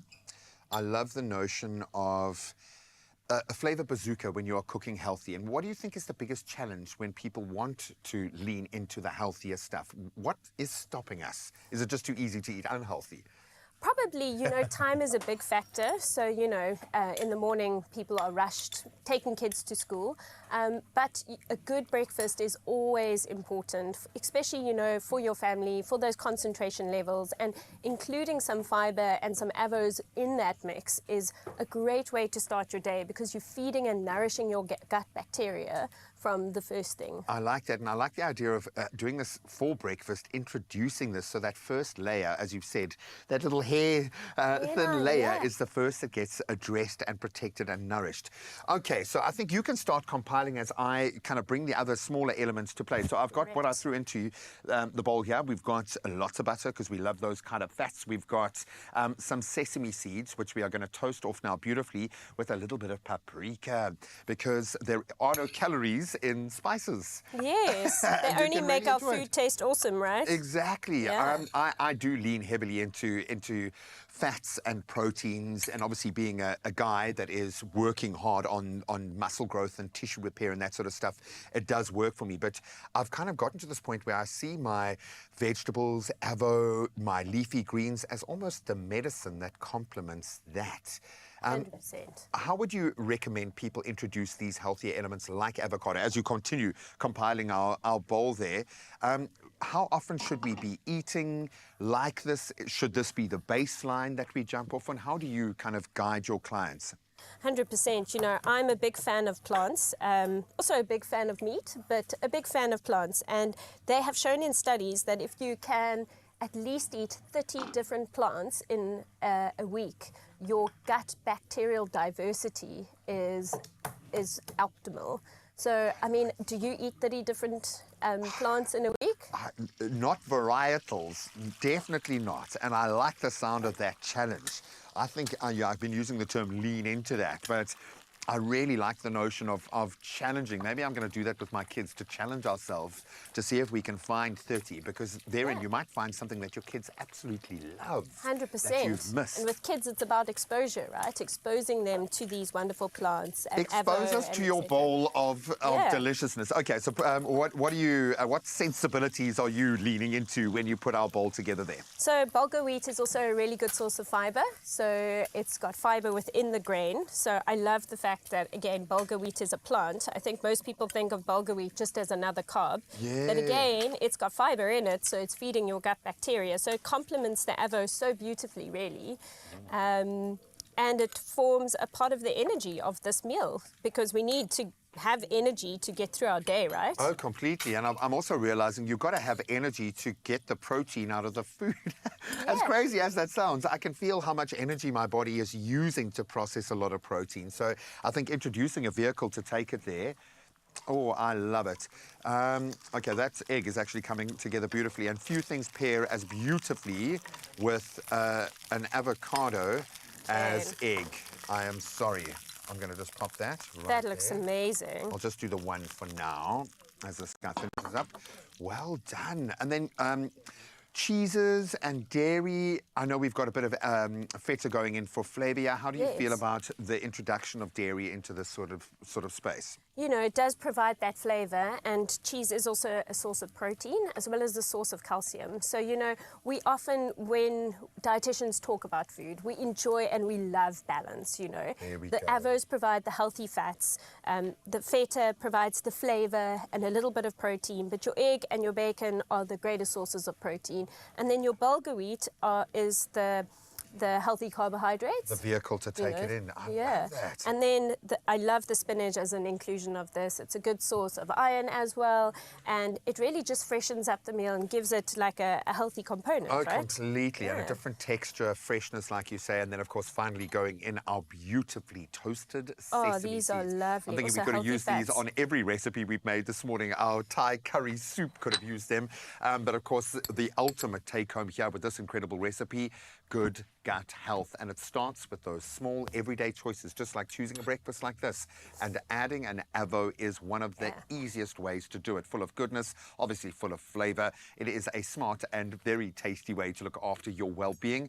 And it starts with the gut. So you can find out more gut-loving avo recipes at avocado.co.za. And you can also head online and follow at I Love Avo SA for more inspiration. Or you can contact Catherine directly and she'll come over to your house, cook a meal. No, she doesn't do that, but she'll give you the absolute best advice and most balanced perspective that you can find out there. Thank you so much. Pleasure. Thanks for having me. Look at that. There, look at that. What a perfect ever as well. I think ours looks better than Tiff's. Sorry, no offense, Tiffany. Yeah. No, that looks absolutely beautiful. Well done. Go and try it. ExpressoShow.com is where you can find culinary inspiration for days. Wow, I feel like we need oozage. Dreaming of the ultimate kitchen glow up? You could win a fully fitted Easy Life kitchen worth 450,000 Rand, complete with premium Caesarstone countertops and 50,000 Rand installation covered by ABSA. Head to your nearest Easy Life kitchen showroom, scan the QR code, strike a selfie in your favorite kitchen setup, and fill out the in-store entry form. Kitchen dreams made easy. Entries close 30th of June. T's and C's on easylifekitchens.co.za.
It's my feel-good breakfast show.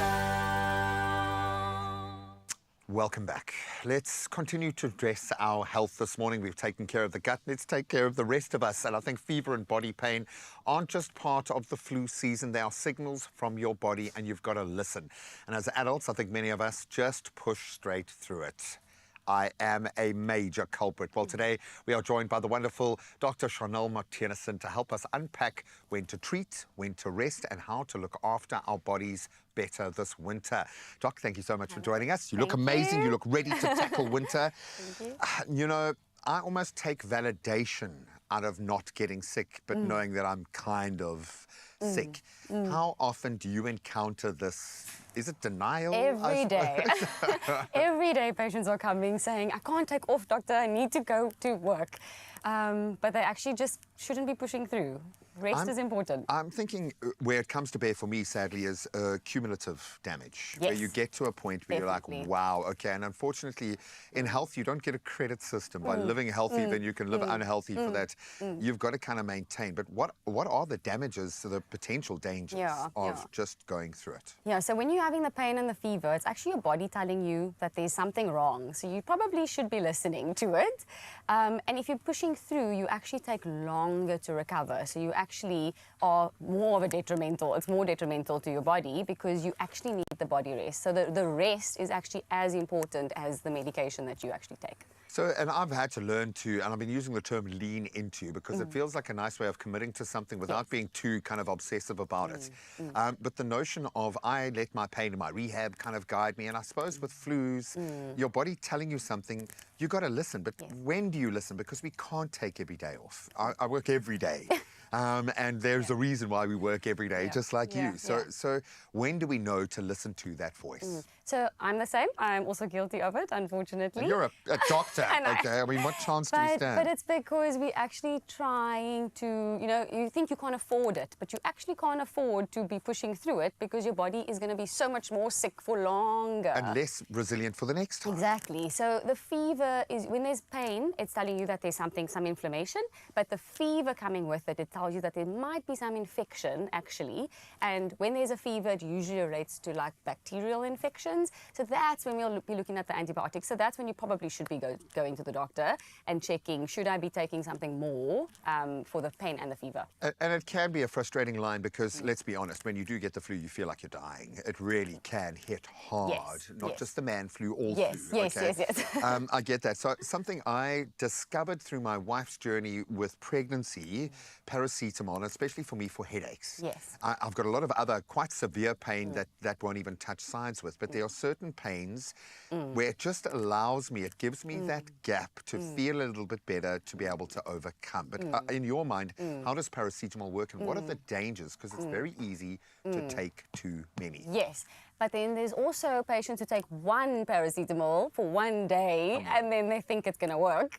So actually, one tablet is usually 500 milligrams. So you actually need 2 of them because you actually need 1 gram in your body. Okay. And you can't just be once a day. You actually need to take it up to 6 hourly. So that means 4 times a day. So that would be like morning, mid-morning, afternoon, evening, because of the half-life and how it's degrading in your body and all of those things. So it's definitely, you shouldn't be taking too much, but there is, at max, you should be taking 1 gram every 6 hours in the day. So that's the sweet spot. I get that. I'm interested in this kind of grey area between viral and bacteria and how that feels. At what point do we need to speak to a doctor? What shifts? The colour of the phlegm, the way the body feels? Is it just temperature of the body? What changes? Yes. So apart from the pain, it obviously depends where the pain is. If it's a headache, everywhere. Body aches everywhere. The fever, some people don't know that normal temperature should be 36.3 degrees. So when you actually check with a thermometer, if it's higher than that, some patients come to me and they're just like, I'm okay, I'm fine. And then their temperatures are like 40 degrees. Yeah, I know. Yeah, so that's probably where you should be worrying, when it's over the 36.3 and when the phlegm is maybe changing and it affects like your headaches and just you cannot actually function, then you should probably be coming in. And like I said, fever usually denotes a bit of bacterial infection, so then you probably would need antibiotics. It's a very difficult space to kind of manage all the time, but how do we know when the accumulative damage is being done, that our immune system has been compromised as opposed to us just going through a cycle of constantly getting sick? Yeah. How does that underlying issue emerge? So some people don't know that actually the cough that you have can actually linger for up to 6 weeks Wow. after the infection is gone. So then patients come back and they're like, I'm still not better, I'm still coughing, but it can actually be lingering because your immune system's just not recovered yet. It actually takes up to 6 weeks sometimes. It just lingers. And then apart from like the fatigue, you can also get like brain fog, poor sleep. Patients who suffer from cold sores usually, you know, that could be caused by herpes simplex 1. That would reappear in if your immune system's It's down. amazing how often, or even things like styes, I find if you combine anxiety and a degraded Your immune immune system, system. I get that. Are some people just more prone? Do you get some people, and maybe this is a psychosomatic thing as well, where people are just coming in because they know it's winter and I must get sick, but do you find some people are more kind of prone to the winter bugs than others, or is it just the human condition? So sometimes, some people that are immunocompromised, so that's like HIV positive patients, diabetic patients, those types of cancer patients, those patients could be a little bit more prone to it because they're immunocompromised just by themselves. As a baseline. Yes, as a baseline. So when patients come and in winter, we obviously dress a bit warmer, we don't move much, we want to eat more comfort food. Indoors, we don't drink lots of water. So actually, what we're trying to prevent that. So what we at Inner Health would tell patients is, I made a little mnemonic for patients to remember, and it's going to be a bit of a challenge for patients today to do. www.healthy food and vitamins. So W is water, wash your hands, walk a little bit, healthy food and vitamin C. The dot is for sleep, but vitamin C, vitamin D, and zinc are very important. I know, and it sounds like a long list, but it's not, actually, if you know that it's going to keep you healthy and fortified for winter. Thank you so much for being in our corner, Doc. You don't walk this path alone, and I think being unwell, it is not a weakness, okay? So don't get your validation from pushing through it. Ignoring those symptoms might be the weakness, and knowing when to rest, knowing when to treat or to speak to a professional can help you bounce back faster and feel stronger in the long run and be more resilient in the long run. So if you're dealing with fever, pain, general winter illness, ask your pharmacist about the incredible Adcock Ingram OTC Winter Survival Pack. It's a beautiful box-ticking exercise that's covered all the bases, your go-to for symptom relief and recovery support. And we're going to add our goodwill to that as well. You could win yourself 2,000 Rand in cash. That'll make you feel better instantly. Just tell us, what do you usually do to break a fever when you are ill? Maybe that family remedy, something that none of us have ever heard of before. We want to hear it. Don't forget to include that hashtag #AdcockOTCWinter. That's how you'll qualify for the competition. Entries close this coming Sunday, so please go and check out the T's and C's, expressoshow.com. And if you want more amazing tips and some great tools to help you stay fortified, visit beprepared365.co.za. Doctor, thank you so much for joining us, and you as well. Here's to a happy, healthy winter. And it's really easy to have a healthy winter, especially when Woolworths gets involved. We already know that when it comes to quality, Woolworths ticks that box every single time. And one of our favorite things to munch on throughout the season is our Clement Gold. Now, they've got a range of really delicious and consistently great fruit that we can make sure that our systems are good. And the reason that they can do this is because they've got such a great relationship with their suppliers and their growers. And of course, their product developers know exactly what they are doing, which is exactly why we brought in Merle Harrison to help us navigate our way through the Clement Gold range. So thank you for being here, Merle. Thank you for having me, Carissa. So we already know that Woolies is all about the difference that really matters at the end of the day. But when it comes to mandarins, what is the difference between the Clement Gold mandarins and also the regular mandarins that we can find elsewhere? It's a good question. Yeah. Externally, you won't see much of a difference because mandarins, as a variety, they all look identical. The real difference with Clement Gold, though, comes in the taste consistently throughout the season. As you know, different types of citrus have various degrees of sweetness and acidity. 100%. But what makes Clement Gold so special is how balanced it is. So definitely you want it to be mostly sweet. The sweetness needs to dominate. But just the right level of acidity makes it so much more balanced and adds a little bit of complexity, making it delicious. I like that because it's a party on my tongue and it's a little bit of a zesty surprise every time you get that. But what I also love is that they're seedless, and in terms of the look of them, it's so consistent. The taste is always going to be good because, you know, sometimes you get it and it's dry and you're like, this is not a Woolworths mandarin. I know that for sure because it is just so good. So how do you ensure, even as a product developer, that you get the best of the fruit? a key to the success behind Clement Gold is really a shared understanding between us, our growers, our suppliers, around what the customer actually wants when it comes to the Clement Gold experience. So that backed up with a very strict quality regime, quality criteria that we need to stick through helps our customer to have a consistent experience throughout the season. Okay, so I'm going to say thank you on behalf of customers for that. You're welcome. I would like to emphasize that we don't rely only on an instrument to tell us that the sugars are at the right levels. We use our palates because that's what our customer uses. Come on. So only when the fruit tastes just right, that's when we know it's ready. Yeah, the human experience, right? Nothing can beat it. I mean, even AI is not going to ever get you fruit like this. So I'm looking over here, Mil, and I'm seeing that there's kind of a variety of different fruits within the Gold range. So what else do we have? So you have what's on display here. You have the lemon gold, and that's our seedless lemons. So you're guaranteed to have really beautiful juice in every single, and you're not going to have the inconvenience of the seeds. Yes, it really does enhance your experience. And then what's not featured here is an exclusive variety that's part of the range. It's our sweet honey gold grapefruit. And that is always a surprise to customers. There might be one on that side. I saw it coming in. Yes, you're right. So people associate grapefruit with something quite bitter, a little bit of sweetness, a little bit of acidity. But what makes honey gold so special is that it's sweet, surprisingly so. So it always catches people by surprise. You know what I have seen? And people slice in half and sit there with a spoon. And I've always been like, how are you doing this? But with this one, I might be able to enjoy wonder. it. Yeah, I know. I'll enjoy the experience along with you. Now, when are these available in terms of the season? Is it all year round, or when should people buy their Clement Golds? Well, we are in the heart of the local Clement Gold season right now, and you should be able to get them on the shelves up until about the middle of September. And we really chase the season. So we start off the season by harvesting fruit in the north of the country, in Mpumalanga, and then because our winters in the southern and the Western Cape ends a lot later, that's where the season ends. So you guaranteed a very consistent, excellent quality experience throughout the season. Because that's the thing. I would eat a mandarin every single day if I could, but also the vitamin C is great to keep all the bad stuff, you know, at bay. I love that. Okay, I'm going to have to ask you which one is your favorite. What do you always reach to in your kitchen? I must say, I love all of them. You're asking me to choose between my children, I know, which is not fair. But we all know you have a favorite child, so tell me. I love Clement Gold for the versatility. So you can use it in a sweet and a savory application. The zest is great. The juice is fantastic.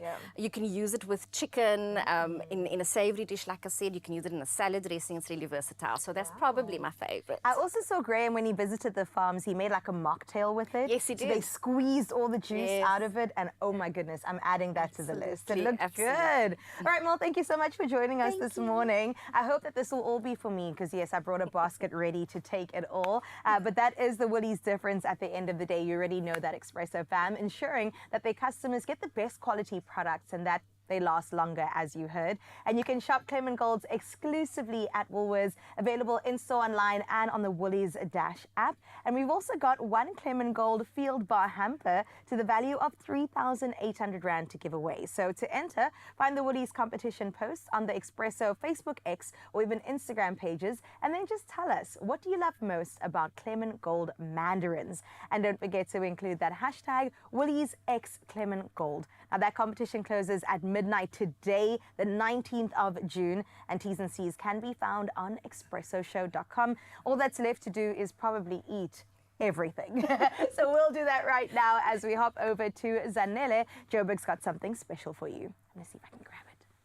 I love the fact that beautiful moments are always just waiting to happen on your Feel Good Breakfast show. It's all about the beauty of being able to wake up with you, Mzansi, and thank you for choosing us. We are the ones that want you to feel good for the entire day, which is why we only bring the best. So what exactly is still coming up right here on Expresso? Well, my friends, Isiakala Mo Sun City Festival is going to be happening very soon, and we had to have one of the artists who's actually going to be part of it. Ndate Stana, he's in the building and he's going to be performing. And then later on, we are going to be getting into some entertainment news with Dylan Majavi, media personality extraordinaire. And trust me, that's a whole lot to stick around for. Let's take a short break, and when we come back, it's a whole lot more goodness right here on S3. Aches and pains creeping in? Don't let them take over your day. Reach for Adco Napamol, the trusted pain reliever that's gentle on your body and your budget. Because feeling good shouldn't cost a fortune. Plus, want to win 2,000 Rand cash? Answer the weekly competition question on Expresso's social pages using hashtag #AdcocOTCWinter to enter. Hurry, entries close on Sunday. T's and C's on expressoshow.com.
It's my feel-good breakfast show.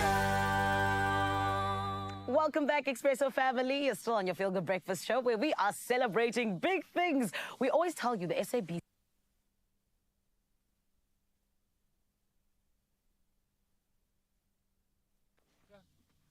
Yep, we are getting excited about another performance coming your way in just a moment.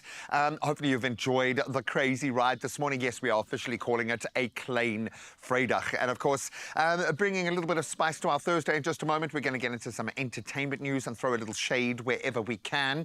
And then introduce you to a star performer this morning.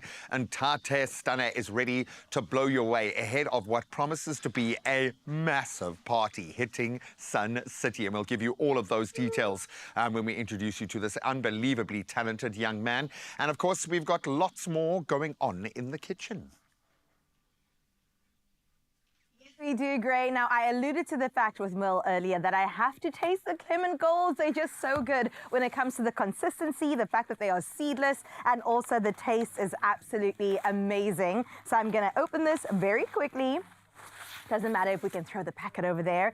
Grab myself a Clement Gold, and let me tell you, it is the easiest peel you would ever peel. I said that, and then you appeared. I did. I think that mandarins, my way in. they're made to share, so that's all right with me. Can I have one? Okay, you can have your own, because yes, it is that good that you would want about 5 in a row. Is this a peeling competition? I won. You did. I did That was win. the best peeling performance I've ever seen. All right, I think Ntate is ready to introduce his talent to the world, and I think we're ready to get the party started. Please? Let's go. That was so quick. Come on, what kind of a peeler am I? Thank you, Cape Town and of Zanzi. Apologies for that. We had a little bit of a technical difficulty over there. But where there would be no difficulties is in Sun City, my love, where the Ziyakalamo Sun City Festival is going to be happening. And it is something that is so huge. It is literally the epitome of celebration when we talk about traditional music, culture, even fashion, food, music, all of it coming together to make this beautiful thing that is all about partnering with 9 of SABC's African language stations that are going to be allowing all of us to come together in the most beautiful way. And I think that that's what being South Africans about, right? Being able to come together to celebrate what we really are, which is our culture. And today we get to sit down with two people who are really behind why it is going to be such a huge success. And I cannot wait for it. Everyone, please welcome to your Feel Good Breakfast show. It is Lydia Mchali, who is from SABC Marketing. And then it is, of course, also none other than Summer Award-winning king. I'm talking about Ntate Stana, who is going to be there at the Ziakalamo Sun City Festival. Everyone, let's give them a feel-good welcome, please. Family, how are you guys? I'm good. That's good. Thanks, Daniela. How are you? I'm amazing, thank you. I'm excited. Yeah, so we all had Right? an amazing journey this I love far. that. So we're really excited for what's coming up. Well, talk to me, Lydia. Why exactly was it that, you know, the SABC felt like this was something so important to do, especially even partnering with 9 of our African language stations? You know, I mean, the power of SABC radio, especially our African language stations, speaks for itself, you know, and it just shows when you come together what can happen. Yeah. You know, with that being said, the event is sold out way before we anticipated. In fact, we thought only near the end of the month, closer to the event, it would be sold out. So we just felt, you know what, we've come together, we've pushed with all of our African language stations, all 9 of them, to make this event a success before it's even happened. Do you know what I mean? You can call it a success already. Yes. Because all the tickets are gone, baby. Absolutely. I love it. I'm part of the SABC now, so I'm going to be there. However, Ntate Stana, you're someone who's also going to be there. Yeah. And I think it's so special as well that we're getting to celebrate our cultures with something that we all really enjoy. Young people and old people. But what does it mean to you to be able to really just represent the Basotho tribe, not just in South Africa, but all over the world, because you're international, Kalokwena? I don't know, but it's exciting. I'm excited about it, and I'm proud. And yeah, shout out to the SABC. Yes. Means a lot. You know, it says a lot. It's a compliment, actually. Yeah. You know what I mean? Yeah, and I can't wait, really. It's a sort of fashion. Is that what you're going to be sporting, perhaps? Definitely. Oh, I love that. I love that. I can't wait to see it. Yeah. But Lydia, I mean, of course we know, like you said, the tickets are sold out. Yes. But what is going to make this specific festival stick out from all the others that we see all the time? Yes, okay. So the nice thing is that we've got representation from all our African language stations, number one. And then the artists are in such a way that they are aligned to each and every African language station that we have. So Ntate Stana would be aligned with Lesedi FM. Yes. Lady Smith Black Mambazo would be aligned with Ukhozi FM. You know, Makadzi with our Limpopo stations, you know, Pala Pala FM. Mungana Lunene, Tobela FM. So we have strategically, you know, selected artists that are representative of all our African language stations. So that's something, you know, that our listeners can look forward to, anybody attending can look forward to.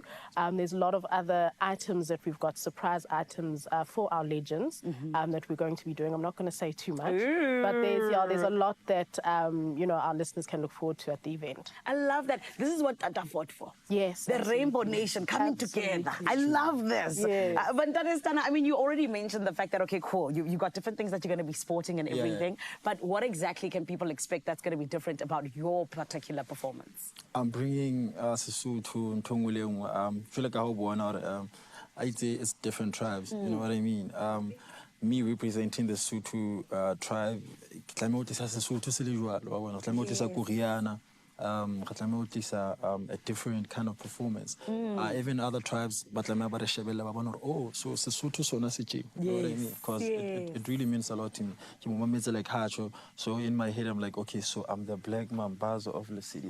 Yes, I love that. Yeah, it's very interesting, and I'm really happy. That's beautiful. So it's not going to be yo-yo there. It's going to be it's going to be, you know, it's going to be a celebration of our African culture, our African languages, our indigenous languages, as the SABC African Language Station portfolio. So we really just want to showcase that, and also just the power of what our ALS stations hold. You know, initially when you think about the Sun City Super Bowl, you're like, wow, this, you know, this venue is huge. How are we going to sell this out?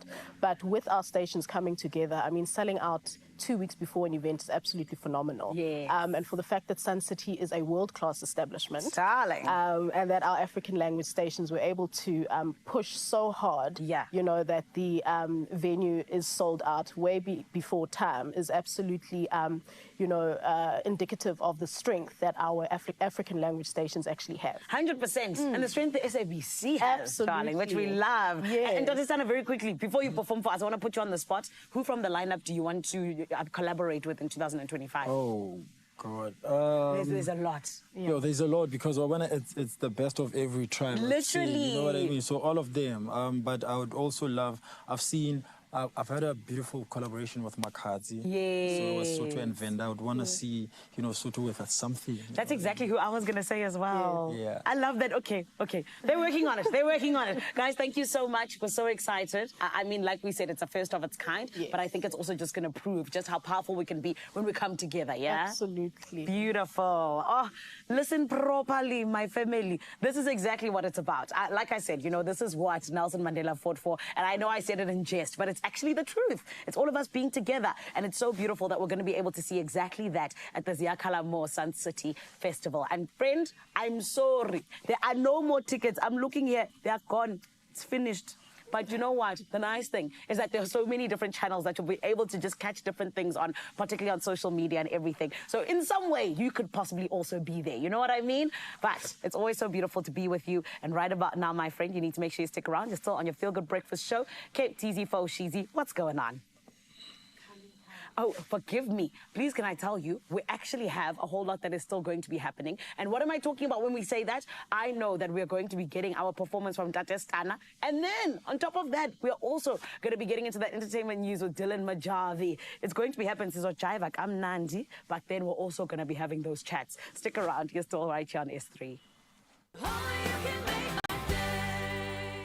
Dreaming of the ultimate kitchen glow-up? You could win a fully fitted Easy Life kitchen worth 450,000 Rand, complete with premium Caesarstone countertops and 50,000 Rand installation covered by ABSA. Head to your nearest Easy Life kitchen showroom, scan the QR code, strike a selfie in your favorite kitchen setup, and fill out the in-store entry form. Kitchen dreams made easy. Entries close 30th of June. T's and C's on easylifekitchens.co.za.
It's my Feel Good Breakfast Show.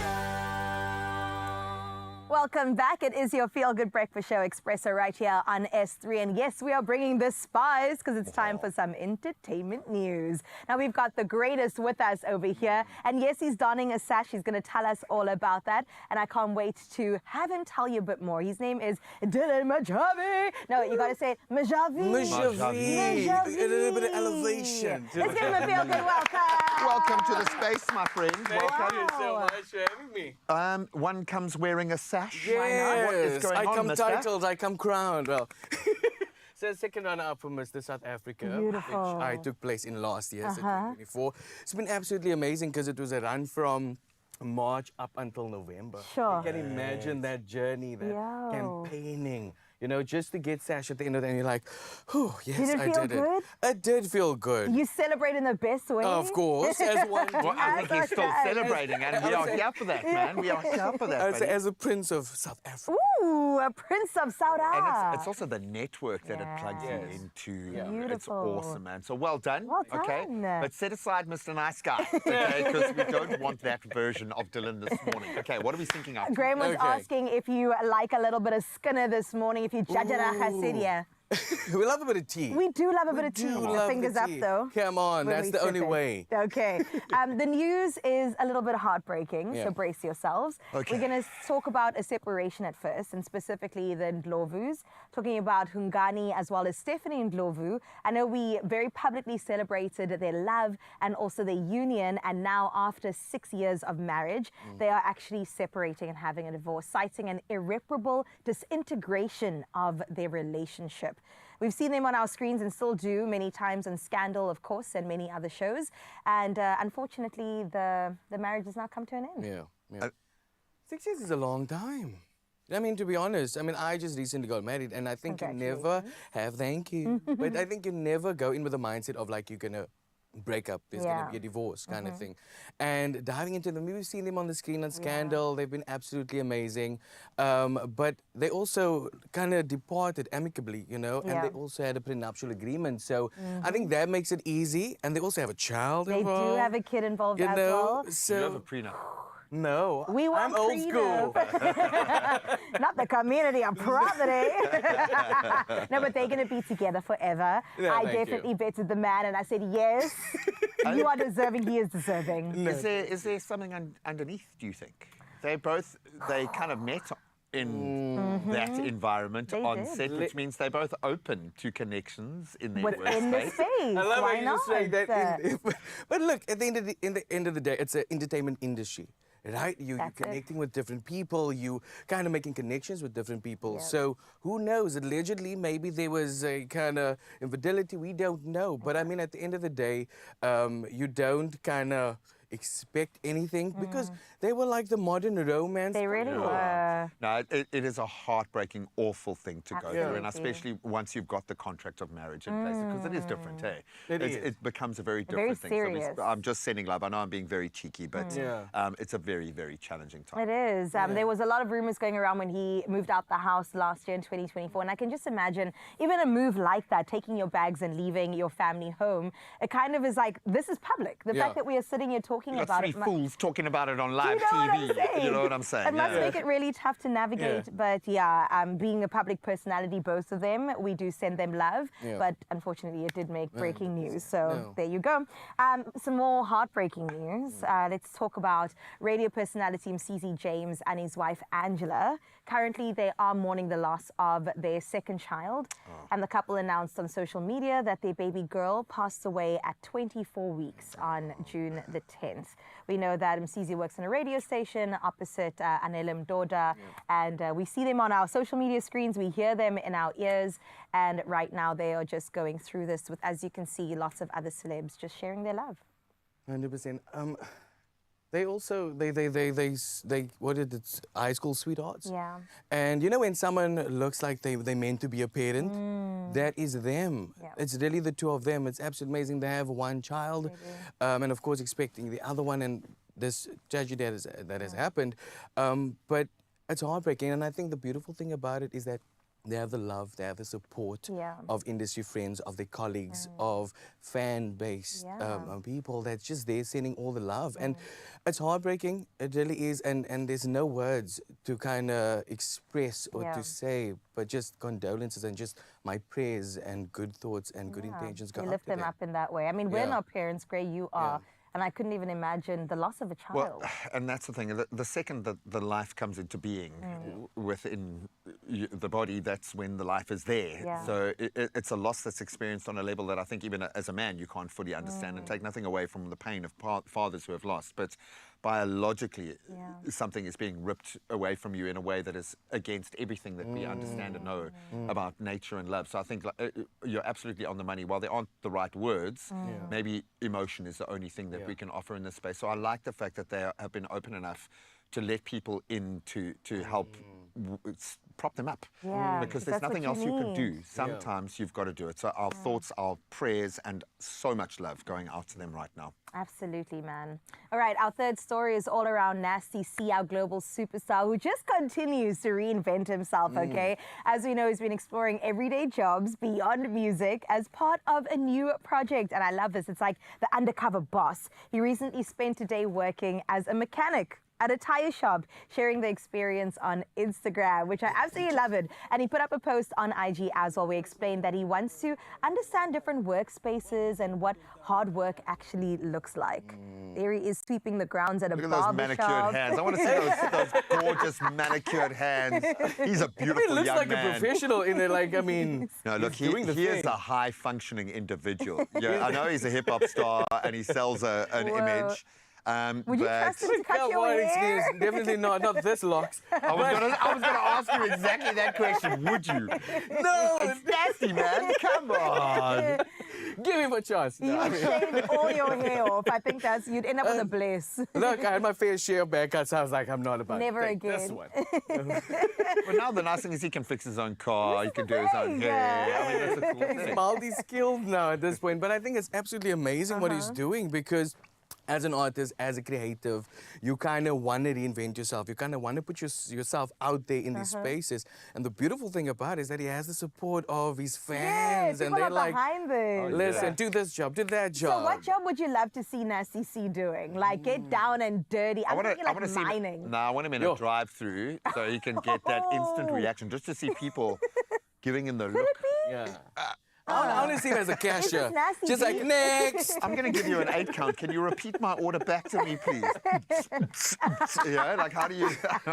That's Also, brilliant. like he released the song because it's kind of like based on the song Soft. All of this You is work going to be an on album. to live so. And I mean, the album must be titled The Working Man. Yes. Do you call it blue collar? Do you call it white collar? I mean, he'll pop that collar whatever way. I love it, man. And pop those moves. But it's an inspiring song, and it's beautiful lyrics with a good beat. I mean, it's absolutely amazing. People have been sharing it all across social media platforms and like hinting him as into what job he needs to do next. So it's absolutely amazing, I think. Good on Nasty C, man. And I love the promo and the PR leading up to it. It's got us chatting about it and laughing. And we're just getting started. That was our local entertainment news. Now we're going to focus globally in just a little bit. We're going to take the shortest of breaks, maybe grab a sip of tea, and then we'll be back with more tea. To spill it.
It's my feel-good breakfast show.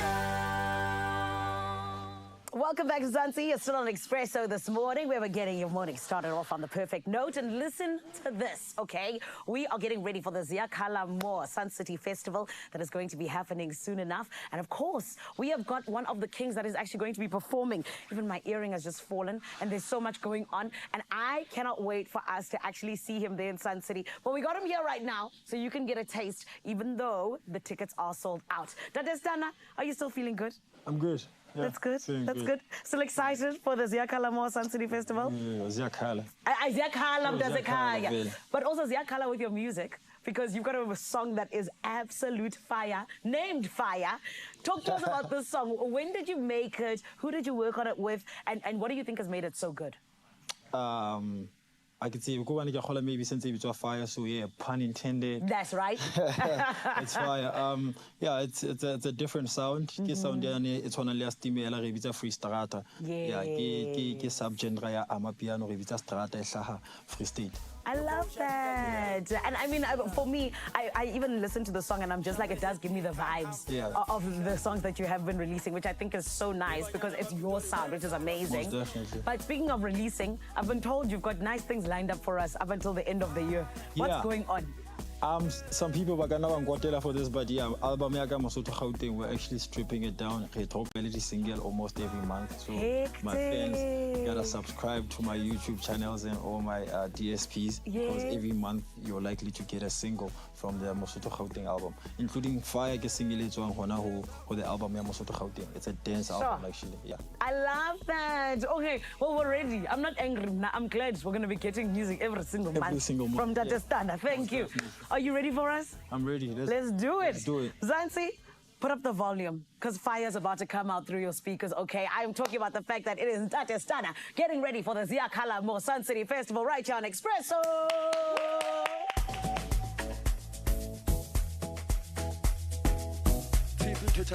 All the way from Lesotho, Maseru, Tabenza, Moshweshwe.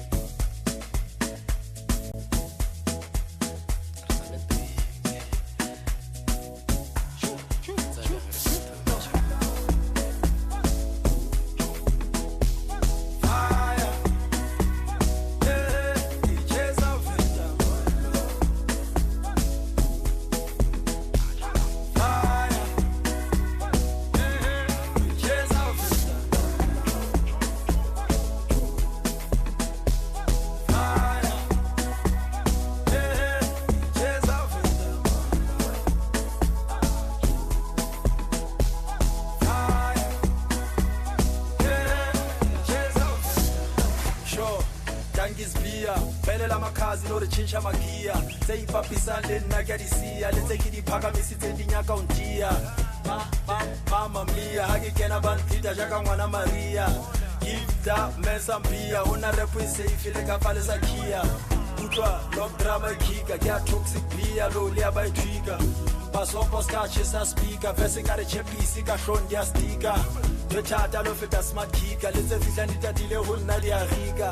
Le thermometer regasiga, character voda compula giga. Hakesa tropa ma kwete gidiela mafika. Le coach afika gile benche nyampiga.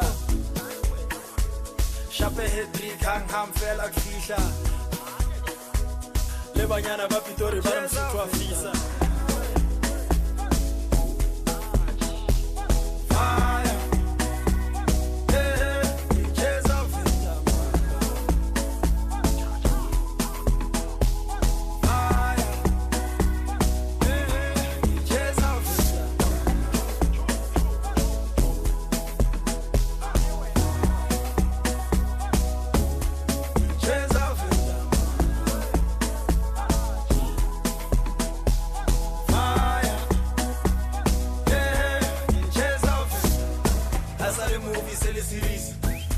Shosho get the piece. And every time I get drop a bra, yeah, well, like I'm too hard, Kambaraza Chakalaga. I get the thing out of cheese. Le free start and the Vasilaga. I'm the best of two cities. Saga Bayaga Tula City. Pillar by the top beat. and I'm out here still chilling. Sneaky diggity catch any feeling.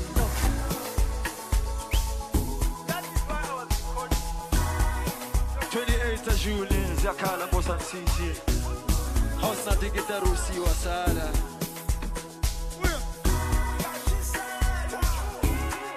Cheza vida.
Listen, 28 June ziyakhala where in Sun City, where at the Ziyakhala More Sun City Festival. Tate Stana is going to be one of the kings on the stage. And listen, Mzansi, it's going to be everything and more. Like I said, tickets are sold out, unfortunately.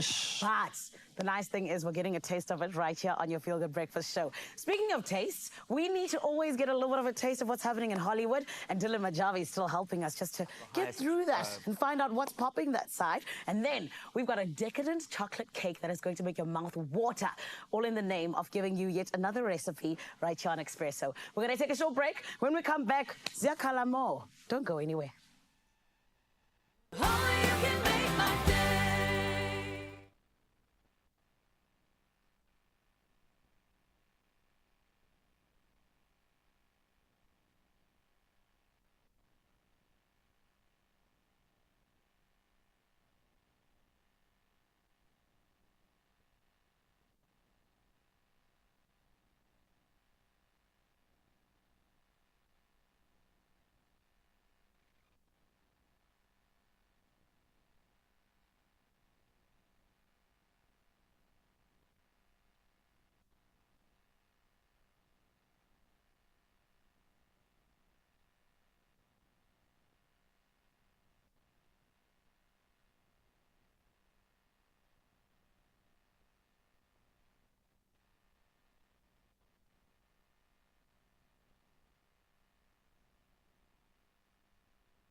It's my Feel Good Breakfast Show.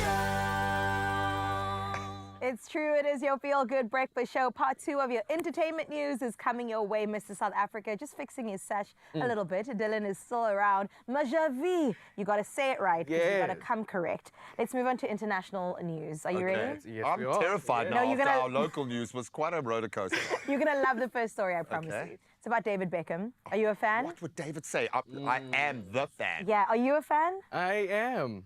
Of his pop culture I feel side. like he changed No, just what in he was terms of the saying. person that he is. The personality.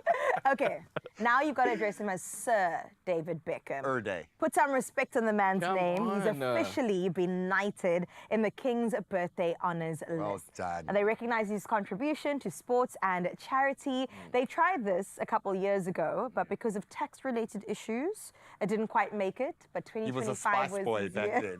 then. He He's was. no longer a Cardamom. spice boy. He was cardamom. Guys, I'll weigh in with this one because what he has done for football in America has opened up a new gateway for the world. And unfortunately, America's just getting really good now. Watching like Inter Miami play in the Club World Cup right now. Right. Amazing. First of all, watching African players play against Messi in the Club World Cup. Mamelodi Sundowns, come on now. Come on, guys. But I think Bex has done, when you look at his documentary on Netflix, you see what he has gone through. He was slated by his own coach at one of the darkest times of his career, and he still kept pushing through. So he means a lot within sport and a lot outside. So knight him every day, man. 100%. I think also just the person that he is, when I say that, is the sense that the example that he's been globally in terms of leading that, opening doors, gateways, and being so good looking. 100%. I can, nah, that. But what I want to say, just the power couple that they are, even, you know. And now his wife is calling him Knight in Shining Armor. Of course. What a title! But now when I see him, do I have to? You do. Yeah, you have to bow. Sir, officially. Nice. I feel like you were doing this before 2025, though. No, I was just like that. I'd be freakishly close to him in his personal space, David, what would you Well, say? there's the wife's message to him, Miss, who was she? Posh Spice, Victoria Beckham. And she just basically said that he has always been my knight in shining armor, but now it is official. Sir David Beckham Knight. Absolutely. Not in shining armor, in palazzo pants and a dress when required. And this is in the 90s, yo. He started that trend. You can imagine Sir Alex Ferguson looking at young David Beckham in a pair of palazzo pants rocking up to a press conference. Only he could. For his girl, yo, for his girl. I love you, him, man. Dave. I think he's got a fan in all of us. Sir David Beckham. Well, let's move on to another 90s heartthrob, Mr. Brad Pitt and his girlfriend. Her name is Ines de Ramon. They made their second red carpet debut. Now, they've been quite private about their relationship. They've been together since 2022. And at the F1 premiere, the two of them showed up looking gorgeous. And then a bit later on, there was a bit of a double date moment happening between Bradley Cooper and also Gigi Hadid. And I think there's a trend going on with the established men and the younger girls. I was going to say it's the oversized era. They're leading into my oversized era as well. Look, his style is amazing. Come and on. I think is it because he has a younger girl? I It's just like, mean, give credit where it's due. Style is elevating. You'll understand this as you get older. You don't mature as a man. You just remain the child that you are. So go easy on the gents that are single, that are dating maybe, and that goes for below or above their age brackets. A man will be the eternal idiot child that he is. And sometimes you find a match in a younger generation. It's just the way that it is. My wife is quite a bit younger than me, okay? But she is still the more mature person in the relationship. Look, they always say, maintain that childlike, you know, is Enthusiasm. in you. Don't let the old man in.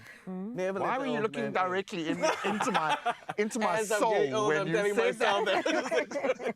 He doesn't have a mirror in front of him, Grace. He has to tell you. Okay, fair enough. I do think that there should be boundaries within that. Because, wow, don't be on your Hugh Hefner. Do you know what I mean? Look, but I also think it's quite a publicity stunt, if you'd ask me, because he's also released a movie that's being released on the 27th of June. So I think it's a kind of thing where it's like, because he's what you call, he's one of the producers on the film. Nice. So, you know, On it's F1. kind of the F1. Yeah, that movie. Can we bring back that first photo that we showed? Because I actually think I need to make a really important point. He doesn't care what any of us think or say. He is walking around That's Brad Pitt. Come like on. that with that. He's also like Austin Powers. Yeah, I mean, he's gonna be okay. He's gonna be okay. But I think you don't do anything without like a reason.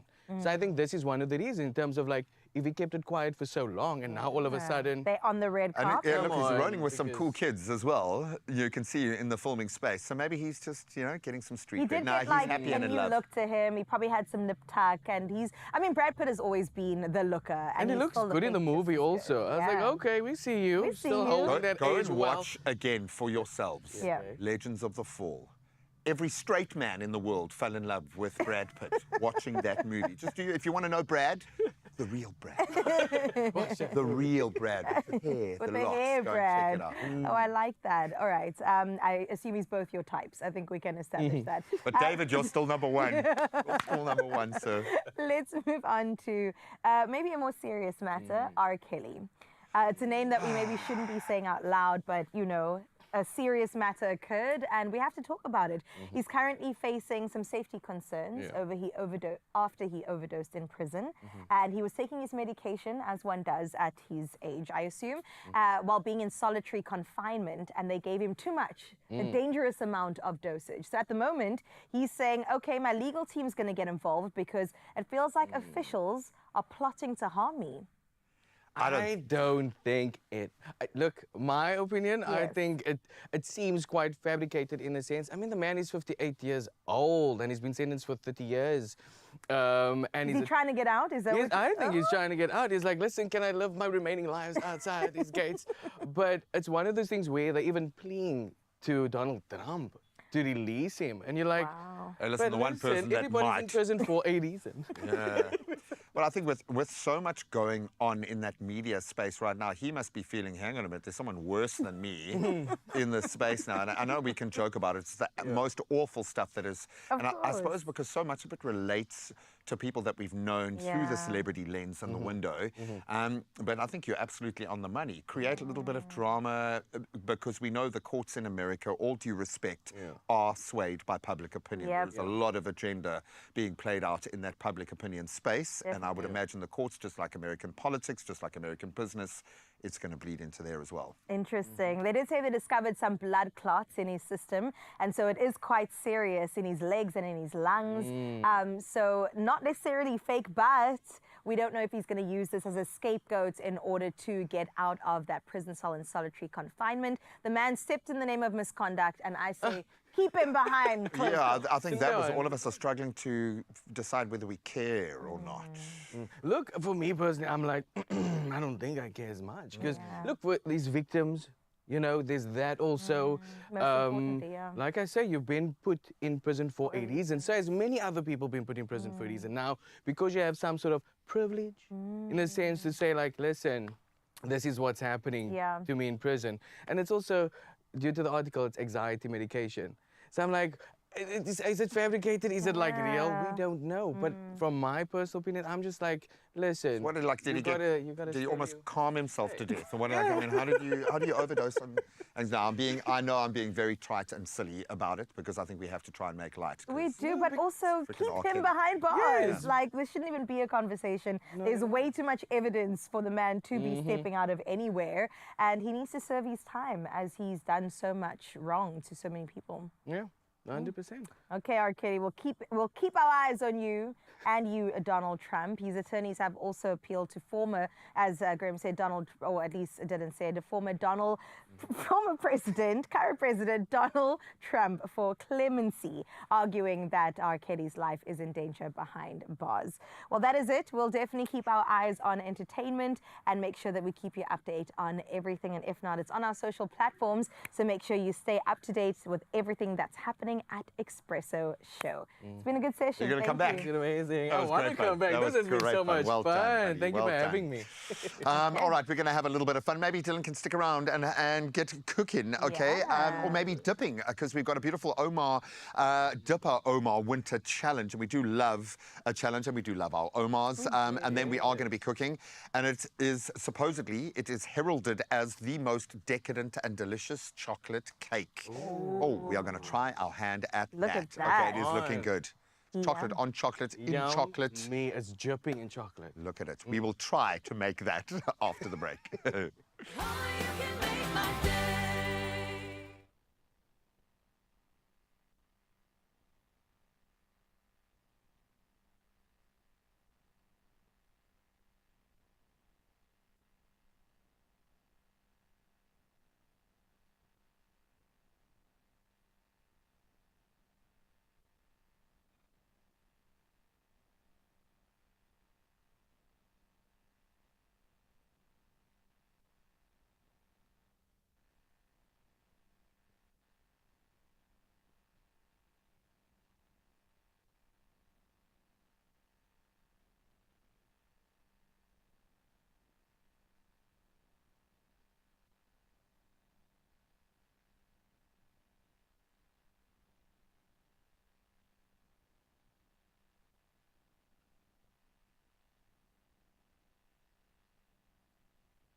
It's my feel-good breakfast show.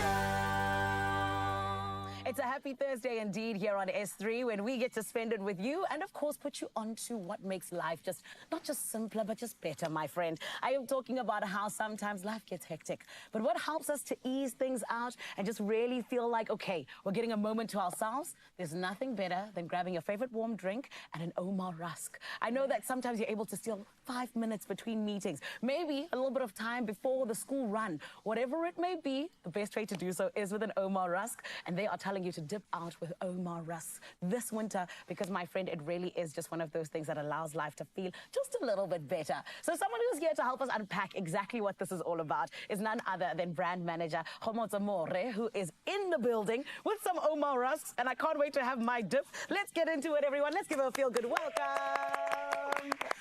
KG, how are you? I'm good. How are you, Zanele? I'm amazing, thank you. I feel better now that I'm close to some rusks. I must know, tell you. I know. Yeah. It's a standard, it's a staple. Do you know what I Winter's mean? here. Exactly. Yeah. But I need to get into this because I know that dipping out with Omar this winter is exactly what we need to all do. But I want you to please just tell us what inspired the whole winter campaign of hashtag dip out with Omar. Oh, yes. And you've actually touched on some of that hustle and bustle that we get into on a daily basis because we know life does not slow down. If anything, it throws everything at us. It's the traffic, it's doing the dishes, it's the deadlines.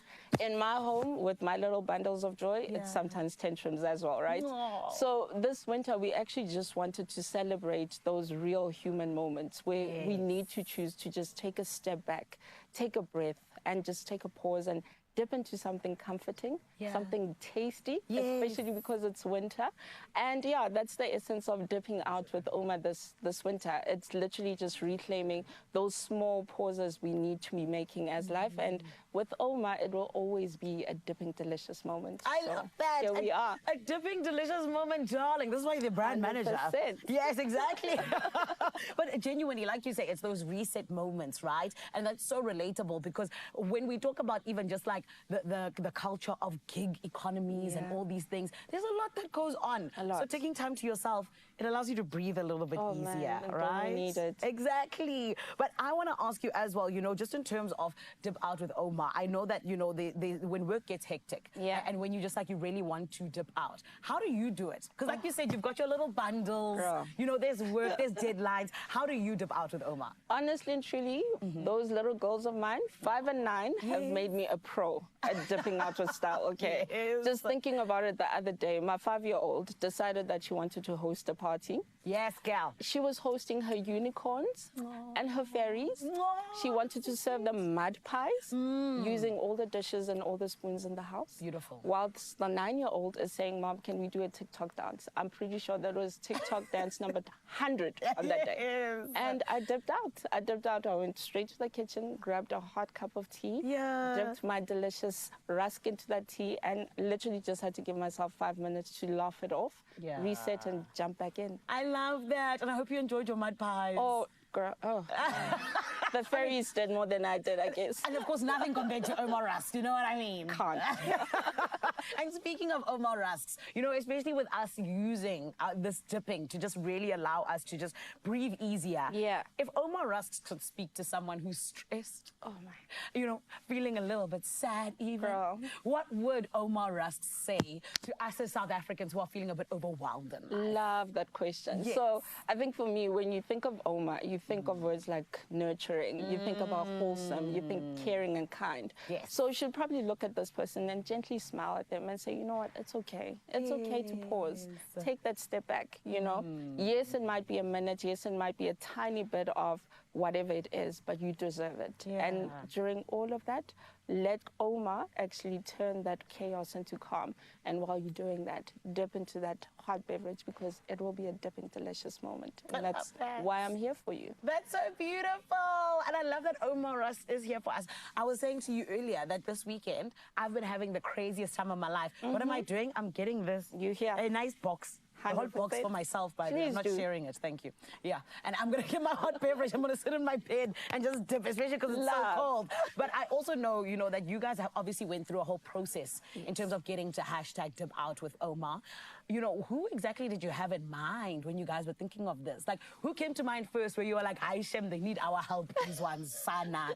It's everyone. Yeah. It's everyone. And like I said earlier on, life does it everything every day for us. So everyone that needs that reset moment, everyone that is saying, I need to pause. Yeah. Can I just have that breather? You know, and that's who we're speaking to. So it could be the mom, it could be the student, it could be you sitting in front of your desk. It could literally be you, Me. Zanele, It's you know? me. So, hey, Yeah. we're speaking to everyone. I love that. And speaking of everyone has an opportunity to win with you guys. Yes, they do. So yes. they just need to share that reset moment. How do you unpack it with your Oma and your hot beverage in tow? And yeah, share what happened, how it happened, what was that reset, and you stand a chance to win 2,000 in cash and a nice, cozy Oma hamper. I love that.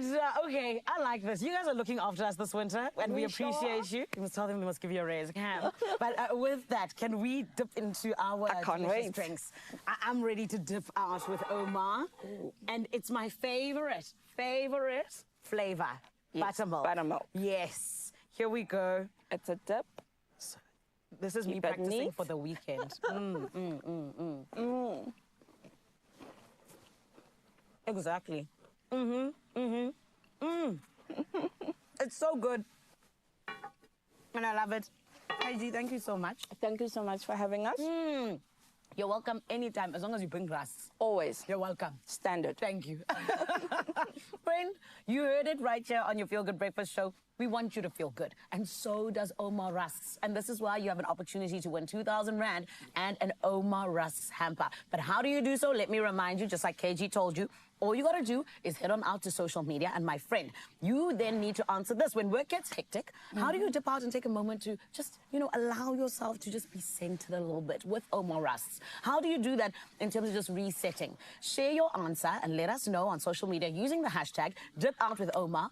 And 2,000 Rand could be all yours, along with that Omar Rusks hamper. And my friend, I'm hoping that it's going to make your winter a little bit more delicious, because I know that you could be a winner, but you need to go and enter. Yes. You can get all of the T's and C's on expressoshow.com. And of course, you do know T's and C's, they do apply. But that reset moment, how is it? When did it happen? How do you do it most, particularly with Omar Rusks and your delicious hot beverage, as you hashtag dip out with Omar? Right about now, we got a whole lot still coming out. But friend, you know that Omar Rusks has got you when you need to reset, and hashtag dip out with Omar. Dip out with Omar this winter. Tasty, filling, and oh so satisfying. The ultimate winter snack.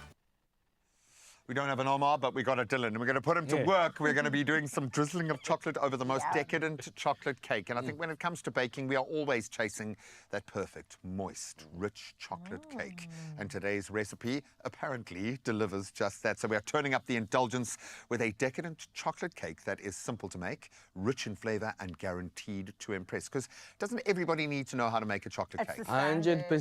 100%. Do you know how to make a chocolate cake?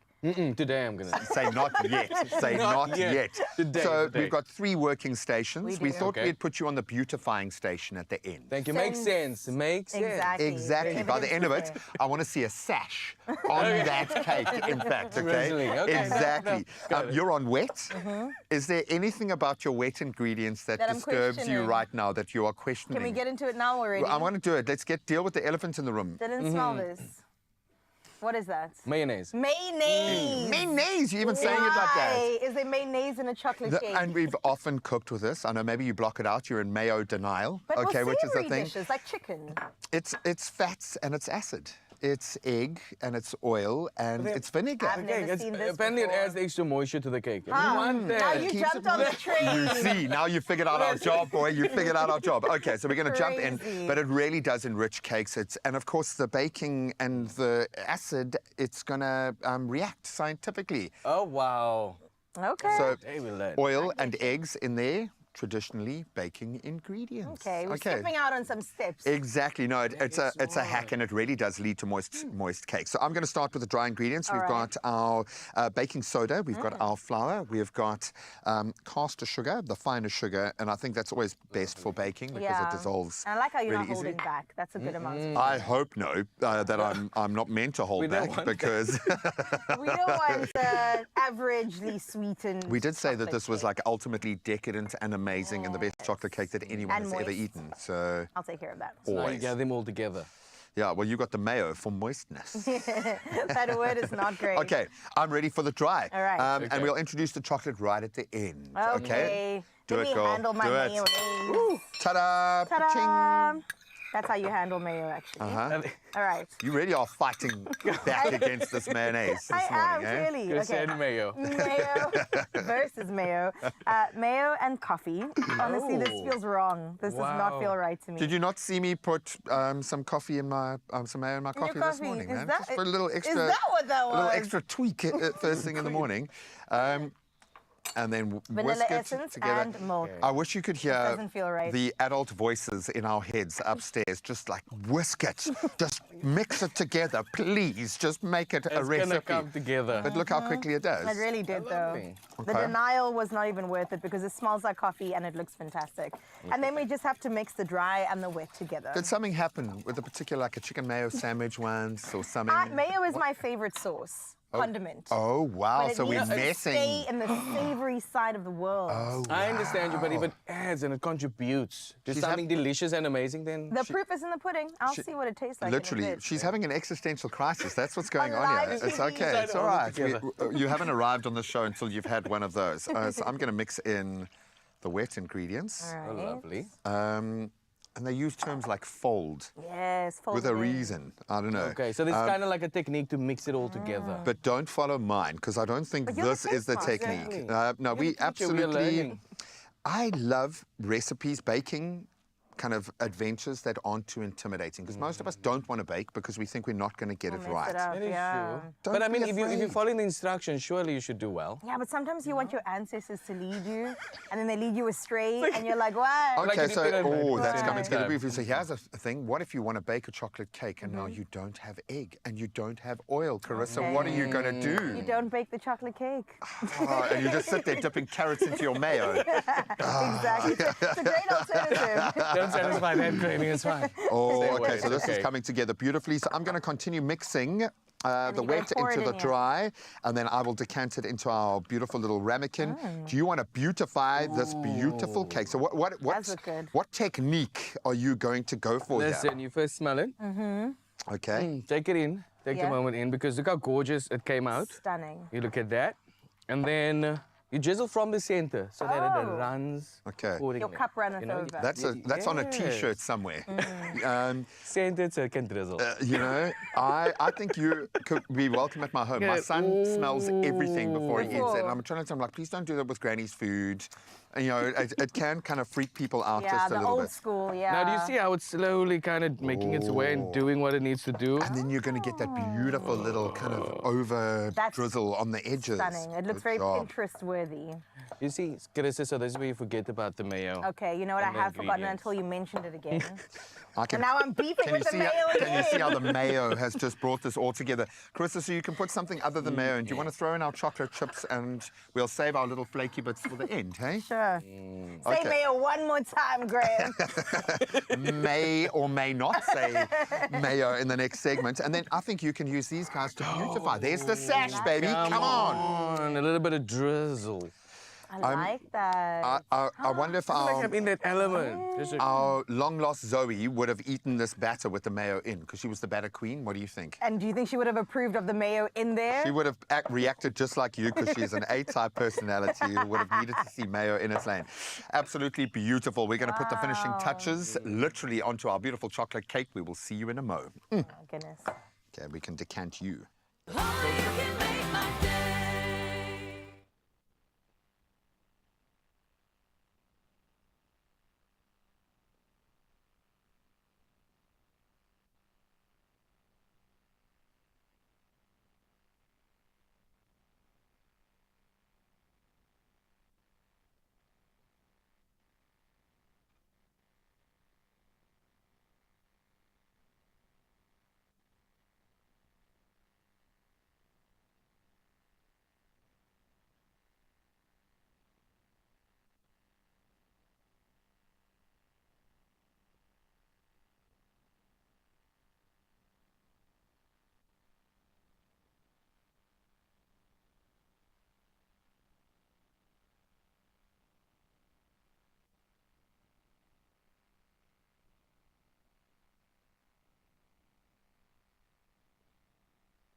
It's my feel-good breakfast show. We are here to proclaim it. You can make every day kept payday, or you can certainly make today kept payday when you play daily Lotto for that estimated 500,000 Rand sitting in the jackpot this Thursday. So please don't miss out. Go and grab those tickets. You can do it in-store as soon as they open. You can go nationallottery.co.za. You can use their mobile app. You can use your own cell phone banking app, or you can dial *120 *7529# for USSD. I love that. 5 ways for you to win, and all of them are available on our Expresso social media pages. Go and check them out. Panda Pusha Play Daily Lotto for an estimated 500,000 Rand jackpot today. And I'm saying that you could win big, so you have to play now. I'm pretty sure the stores are open at this time. And now we know tickets are sold out for the event itself, so I'm not even going to promote it because South African music is just awesome at the moment. But ready to give a taste of what's to come. Oh, and he's going to officially kickstart the weekend a little bit early. I think it's time to hear more from Ntate Stunner. Yes. Take it back to 2023. Mention that, baby. Oh, yes. Thank you, Cape Town. And Zanzi, we're taking it back to 2023, baby. And this is why we had to end off the show with South African Music Award winners. I am talking about Ntate Stunner and Tavi Sings. Of course, on this song they're about to close the show with. They're with 2.1. And everybody make some noise. It's Timela on Expresso.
Another one got a DJ Khaled.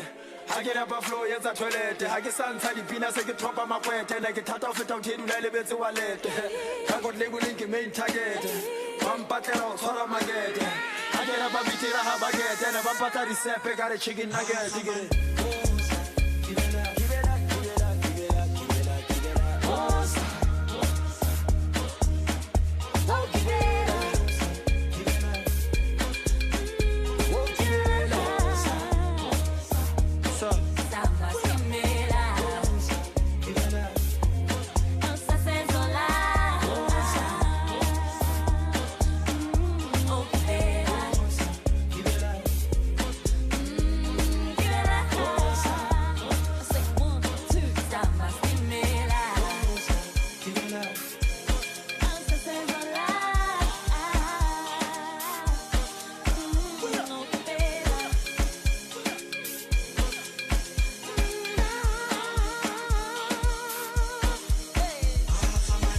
Holloway.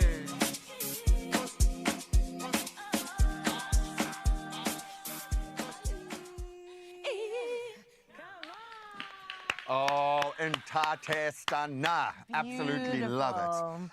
And I love you, man. I love you. You've been a I love breath you. of... I love you. I want to say you've been a breath of fresh air. No, thank you. But it's been a bit spicy, the air that has blown across.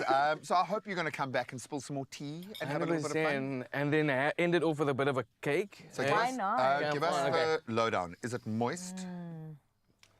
Is it the mayonnaise? Yes. That's exactly what I didn't imagine it to be. Oh, really? Oh, but did you, it's moist, it's flavoursome. Were we your low expectations, or is it your own baking skills? At some point I was like, I was just a bit kind of skeptical of that technique we're using. It's the folding. Yeah, the folding. I gave myself tennis elbow to do this.